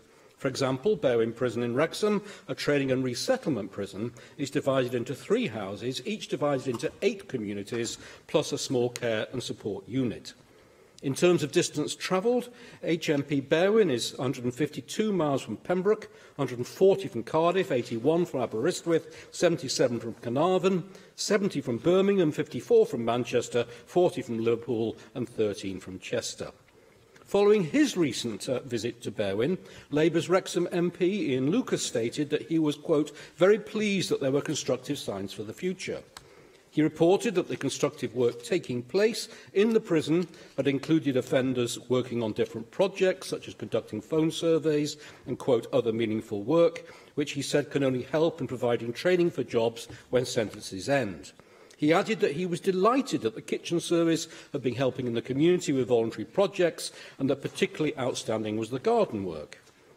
Instead of 5 community prisons for women in England and Wales, the UK Government has announced that it will trial 5 residential centres to help women offenders with issues such as finding work and drug rehabilitation, as well as accommodating children, where those on community sentences are less likely to commit further crimes than those who serve short jail terms.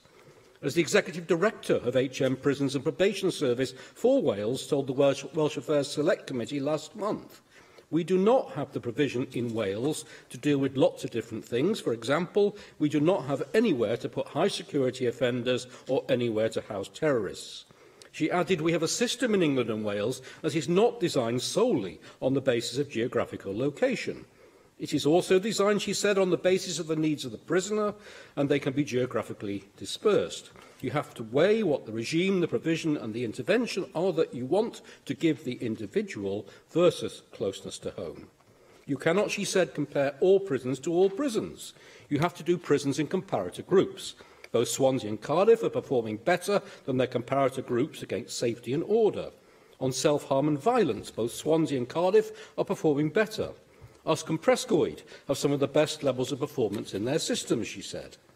Well, most of Wales' population lives near England, and criminal activity does not recognise national boundaries. Scottish prison services are devolved, but the issues they face are broadly similar to those outlined in this report. Scotland's Chief Inspector of Prisons highlighted recently an increase in instances of psychoactive substances, a lack of capacity within treatment programmes, and work needed to reduce female prisoners in custody. Unlike English prisons, Welsh prisons do not offer integrated drug treatment. Welsh Government is also responsible for health and education of offenders within the Welsh prison estate. Yet the report does not include outcomes for offenders on the Welsh estate, nor of Welsh prisoners in English prisons. And the ridiculousness of calls for the criminal justice system to be devolved are exposed by the First Minister's claim that dangerous offenders could be sent across the UK after devolution to address the lack of Category A prisons in Wales. What a nonsense. Thank you. Leanne Wood. I'd like to start with the amendments. I'll take the second one first. It's remarkable how anyone could read this report and think that UK-wide solutions are going to address the specific Welsh issues in this report. It's the sort of amendment that looks like it's been tabled by somebody who didn't bother even reading the report, and I'll say no more on that. The first amendment adds nothing to the motion. There is, of course, a UK agenda on prison reform, but it's an agenda of underfunding, overcrowding and warehousing that isn't worth even noting outside the context of arguing for Wales to do things differently. I welcome this timely report from the Wales Governance Centre. It's hard to believe that we're still having this debate as to whether Wales should have control over its own criminal justice system. Not only that, but the Westminster establishment continues to believe that giant prisons are good for prisoners as well as for economic development, when neither is true. There are obvious conclusions that can be drawn from this report. Having no control over criminal justice has led to the situation where Westminster sees Wales becoming a net importer of prisoners. At the same time, we lack the facilities to ensure that Welsh prisoners can serve their sentences closer to home and be properly rehabilitated. Having no control has also meant Westminster not recognising Welsh needs. All the data gathered for this report had to be obtained through FOIs. Doesn't that say it all? Welsh language needs, which are clearly crucial to rehabilitation, are often not even recognised, let alone catered for, when those responsible for collecting the data don't know or care how many prisoners are Welsh speakers. Westminster has had 11 years since the Welsh Affairs Committee asked the Ministry of Justice to collect and publish this information, and still nothing. I wonder why. The current prison setup is discriminatory against Welsh women, and I've made this point on numerous occasions. Women are sent further away. They will be separated from their children for longer. They will be more likely to reoffend, and they will fail to receive the support that they need when returning home. This report has also shown that violent offence. This demonstrates that the majority of women are not dangerous people, yet we're imposing more severe punishment on women offenders and placing them into a faraway environment that makes rehabilitation much problems. Should they all be in prison? I doubt it very much. Is this related to the question of quality of prison management? Well, having set out a total of 212 recommendations within its previous inspections in Wales, HMIP's most recent findings reported that only 77 had been fully achieved. Why would management bother implementing these recommendations anyway? It's not as if anyone from the MOJ is actually bothering to check. No one is watching. I presume that the reason that Westminster has resisted the devolution of the criminal justice system for so long is because they genuinely believe that they can do a better job. Or maybe they're afraid that Wales would do something different and focus on rehabilitation and the reduction of reoffending rates, which is what I think the majority of us in this chamber and in our country would want to see. But it's no good just blaming Westminster when we still have a First Minister who has been ambiguous at best about taking responsibility for the criminal justice system, and whose government's initial reaction to the Port Talbot prison was to negotiate the price for the land required with the MOJ. And I'd like to pay tribute to all those campaigners for their victory on that front. It remains the case that we have a government whose instinct is against taking responsibility, and as a former probation officer, I know that the first stage in anybody's rehabilitation is that you have to take responsibility for yourself. The Welsh Government needs to begin its own rehabilitation and seek and take the responsibility so that we can correct the injustices that are highlighted in this report. John Griffiths. Diolch, Lewydd. I welcome this debate today and the opportunity to discuss these very important matters regarding prisons in Wales and the Wales Government Centre report. We have a rising prison population in Wales, as the report states, which is also the position in England, and similarly we have rising numbers of assaults, self-harm, disturbances in prison. We have cross-border issues where people from Wales are travelling distances to be imprisoned in England, making the visits by services and family much more difficult and making the rehabilitative effort that much more difficult accordingly. And similarly with people who live in England coming to prisons in Wales.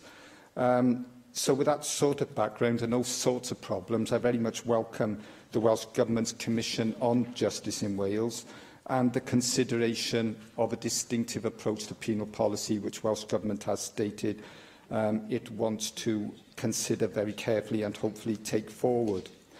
I think it's fair to say, Lewydd, that if we look at UK Government prisons policy, it's nothing short of a horror story. Very many people who are in prison simply shouldn't be there. Imprisonment isn't used as a last resort. Very many people incarcerated have mental health problems, they have drug and alcohol problems, they have very low skills. You know, the effort to help these people is not one that should be taking place in prisons. They shouldn't be in prison in the first place. And of course, many of them have short sentences, which makes rehabilitation very difficult because, you know, they're not in prison long enough really for a proper rehabilitative experience to take place. And if they only receive those short sentences, again, that raises a question, why was there a need to imprison them at all?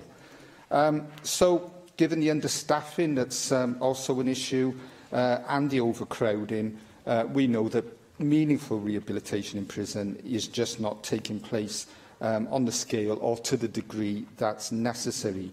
And what's the result of that? More reoffending, more victims of crime, more recidivism. You know, it really is a very counterproductive and wrong-headed vicious circle that is happening at the moment. So in my view, Lewydd, the sooner Welsh Government has more responsibility for the criminal justice system, for prisons, the better. Because I think, as Liam Wood rightly said, I'm confident that the consensus within this chamber and politics in Wales would push us in a very different, much more productive direction, which was about keeping people out of prison, and then when people have to go to prison, not having the overcrowding, the lack of staffing that makes rehabilitation so difficult.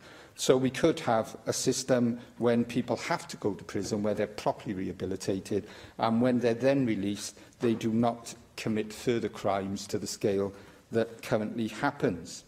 So if we look at the sort of picture we could have in Wales, Lewydd, I believe it would be much better for the people who are committing offences. It would be much better for victims of crime.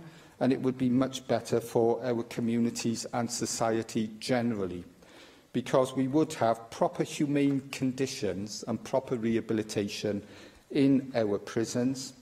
We would have far fewer people, as I say, coming out, committing further crimes. That would benefit them, it would benefit their families, their communities and society in general.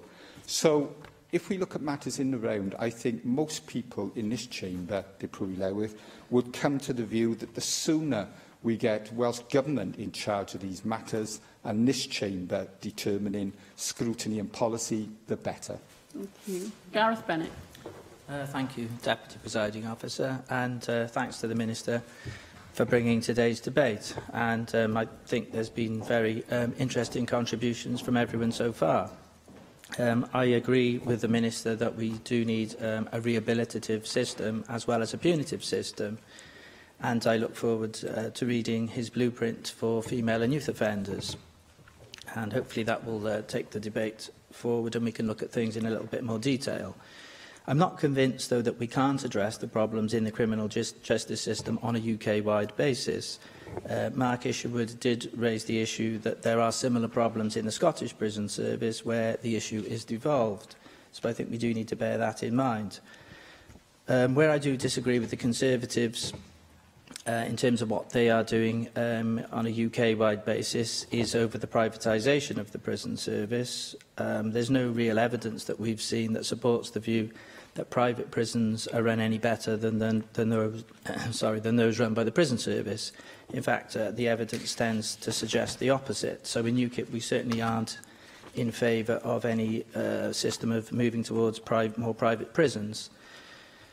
The points that several people have made, I would tend to agree with. Many people in prison are not violent and do not pose any physical menace to society at large.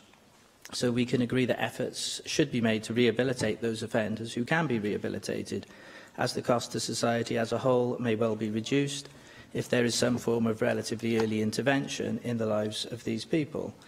In terms of female prisoners, we should consider the need for rehabilitation of them, of course, and it may well be the case that many of them do not need to be imprisoned in the first place. But while we agree that we need to look at that, certainly, if there is a need to have a women's prison in Wales because of the difficulties of female prisoners being only able to be imprisoned in England, then we do have to look at possibly building that prison in Wales. And of course, we're not averse to the idea of building more prisons if that is necessary for the safety of the community. So those are the broad points that I would like to make today, and thank you. Diolch yn fawr. Thank you. Caroline Jones. The Wales Governance Centre report on imprisonment in Wales underlines what many of us have been saying for many years. Wales is dependent upon English prisons. As a person who ran her own department in the prison service, I know that prison works, but only if it is properly funded and resourced. There is often no alternative to a custodial sentence, but custody is not just about public protection. It's also about ensuring the prisoner is helped to rehabilitate. A large part of that rehabilitation depends upon maintaining close family ties, and that link is vitally important and gives prisoners very often an insight into the impact their actions have upon their family and friends, but also helps ensure they have a safety net, a place to return upon their release. Unfortunately, some prisoners do not have a family, and indeed some are often simply released with a black bag full of meagre belongings with no home to go to. And this is simply not rehabilitation, and it's not good enough. And it only help the revolving door that most prisoners, a lot of prisoners face when they have nowhere else to turn to. Sadly, we don't have enough prison places in Wales to ensure that Welsh prisoners are imprisoned close to home. Wales has 4,747 prisoners, yet the 5 prisons in Wales have an operational capacity for 3,700 prisoners. We have no women's prison in Wales and not a single Category A prison. This results in a large number of Welsh prisoners serving their sentences in England, hundreds of miles from home. The prisons we do have are overcrowded. HMP Swansea is the 3rd most overcrowded prison in the UK. When it was built, it was designed to hold around 240 prisoners. It currently holds twice that number. With the exception of the new prison in North Wales, all of our prisons are overcrowded. Cardiff is operating at 150% of capacity, as is Usk, and Park is operating at just over capacity. Having worked for many years at HMP Park, I can tell you that overcrowding is hard on both staff and prisoners alike. As the Wales Governance Centre report highlights, assaults on prisoners and staff have skyrocketed. Last year, there were around 6,500 assaults on staff, 761 of which resulted in a prison officer being hospitalised. This is leading to yet another crisis in our prisons, lack of staff. The number of prison officers who quit just months after completing their training has risen exponentially. A third of prison officers quit within a year of starting, and we are also hemorrhaging experienced staff due to overcrowding and a lack of investment. We have to build more prisons with the emphasis and focus on rehabilitation, and in particular, those prisoners with mental health issues need additional help. And there are many prisoners, we understand, who should not be in prison and have simply been let down by society, particularly the homeless and those, as previously stated, with mental health issues. I have voiced my support for a new prison within my region, which will not only reduce the strain on Swansea and Park, but also bring much-needed jobs to the area, to one of the most deprived areas of the country. I hope the Welsh Government will see this report as a wake-up call and will work with the Welsh Government to reduce overcrowding and underfunding in our prisons before it's too late. Diolch yn fawr. Can I now call the Cabinet Secretary of Public Services, Alan Davies, to reply to the debate? Thank you very much, Deputy Presiding Officer, and I'm grateful to all members who have taken the time to contribute to the debate this afternoon. This is an important debate for all of us on all sides of this chamber. The way that we deal with the criminal justice system is fundamental to the way in which we order and manage our public services in Wales. And let me say this to Mark Isherwood. We need to do more than simply rehearse lines to take in this debate. We need to have a real debate about how we manage the criminal justice system.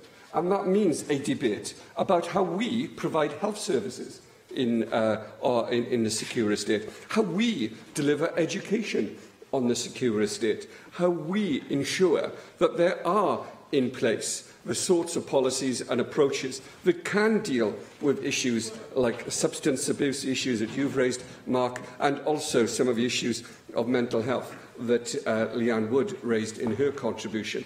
It is important that we are able to do that. And that is why the devolution of these matters isn't a dry academic debate. It isn't a matter for a seminar or a conversation in a university or something. This is a debate which matters to people, and this is a debate, the consequences of which will have a profound effect on people's lives up and down the country. We need to be able to have a coherent approach to substance abuse. We need to have a coherent approach to dealing with issues of mental health on the secure estate. And at the moment, we are simply unable to do it. And what is worse, this, as far as I can see, is the only part of our responsibilities of a delivery of public services where not only is the Welsh Government unable to deliver the policies it would choose to do so because of the poor settlement, but also the United Kingdom government is unable to do so. And Mark, I understand the points that you're seeking to make, but at the moment we do not have a settlement where either government responsible for the delivery of services in this country is able to deliver a coherent and holistic approach to policy. And the people who suffer are not the people who sit in places like this, but the people who are currently on the secure estate in Wales and those others across the criminal justice system. And I understand, and I hope that people won't simply see the Wales Governance report and conversations about the quality of facilities and the quality of investment in the estate as criticism of either the people who are working within the system or criticism of those who are seeking to do their best with very, very difficult circumstances. We recognise that the issues we are facing today are issues of history where we recognise that the investment has not been made in order to create an estate that delivers the sort of ethos and the approach and the policy that we require. And the points that have been made, I think, were very well made by Leanne Wood and John Griffiths on rehabilitation, will form the basis of any approach of this government. The issues that Leanne Wood raised about the place of women in the system are well made. And it is not the purpose of this government simply to build a women's prison in Wales. Let me say that absolutely clearly. That's not the purpose of this government or the approach that we're seeking to take. I'll be visiting Scotland later this month to talk to the Scottish Government about how they are developing a secure women's centre and how we can deliver support for women and families in the system to ensure that we don't have the sorts of structural failure that we have today. And I hope that the staff who are in the service today will be able to help us create the service of the future. And the points I felt that John Griffiths made on rehabilitation, shorter sentences, are exactly the points that we want to address. The Ministry of Justice has already begun to address some of those points in terms of a sentencing policy. And let me say this, in the time that I've been in office, I have met with all the relevant Ministry of Justice ministers. I intend to continue meeting those ministers over the coming months to ensure that we have a relationship where we are able to debate and discuss these matters, and the blueprints that we are looking to develop at the moment have been developed as part of work alongside the Ministry of Justice and the Home Office. But let me say this, and let me conclude with this short remark, Deputy Presiding Officer. These matters are not simply matters about an academic review of a settlement. This is about real people who are being failed today, tomorrow, who are being failed by us in the system, who are being failed by a system of government that doesn't deliver for people in this country. And it is important that all of us recognise the human consequences of these matters. I sat in a cell in Cardiff over the summer and talked to two people who were being held in Cardiff. They're both due for release around this time. They both require services. They both need help in terms of mental health. They both need help in terms of substance abuse. They will also require help in being able to be trained to work. They will need help in terms of where they live, where they're going to be sleeping tonight or tomorrow night. It is our responsibility to get those things right. It is our responsibility to ensure that those two men I spoke to don't end up back in the criminal justice system. It is our responsibility to ensure that the woman who was released to travel back to Newport on a Friday afternoon has somewhere to sleep on Friday night. It is our responsibility to get these things right, and it is a measure of us as a parliament and a people, our determination to ensure that the most vulnerable people in our society are not let down by politicians who can't agree on what we need to do. Thank you very much. Thank you. The proposal is to agree Amendment 1. Does any member object? Object. Therefore, we defer voting on this item until voting. No, well...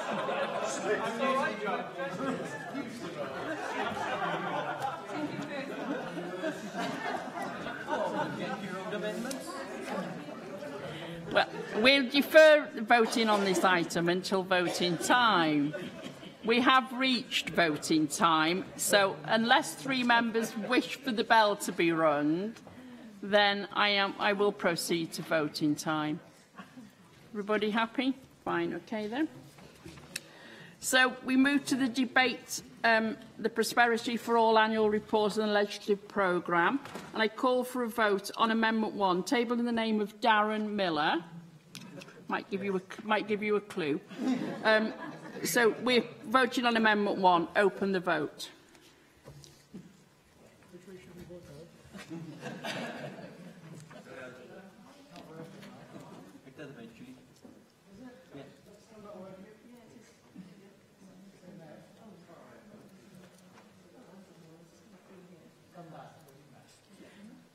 I think everybody has voted. Close the vote.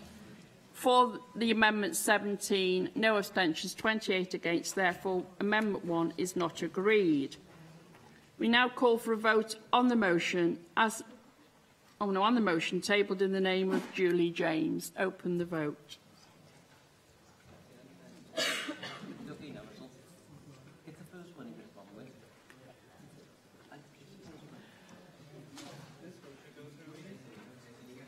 Close the vote. Close the vote. For the motion 34, 6 abstentions, 5 against. Therefore, the motion is agreed.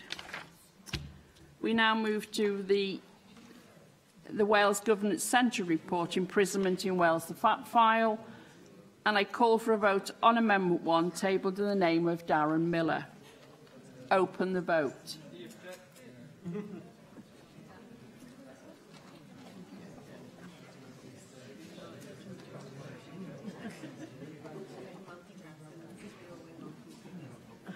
Close the vote.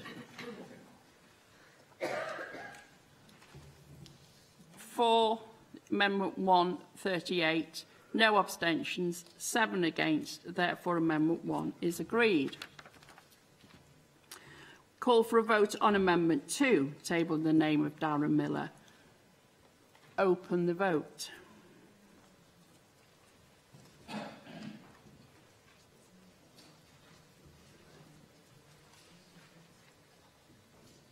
Close the vote. For the amendment 12, no abstentions, 33 against the amendment. Therefore, that Amendment 2 is not agreed. So we call for a vote on the motion as amended. Open the vote.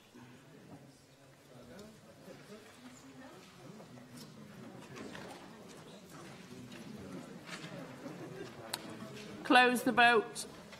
For the motion, 39, no abstentions, 6 against. Therefore, the motion is agreed. And that brings today's proceedings to a close. Thank you.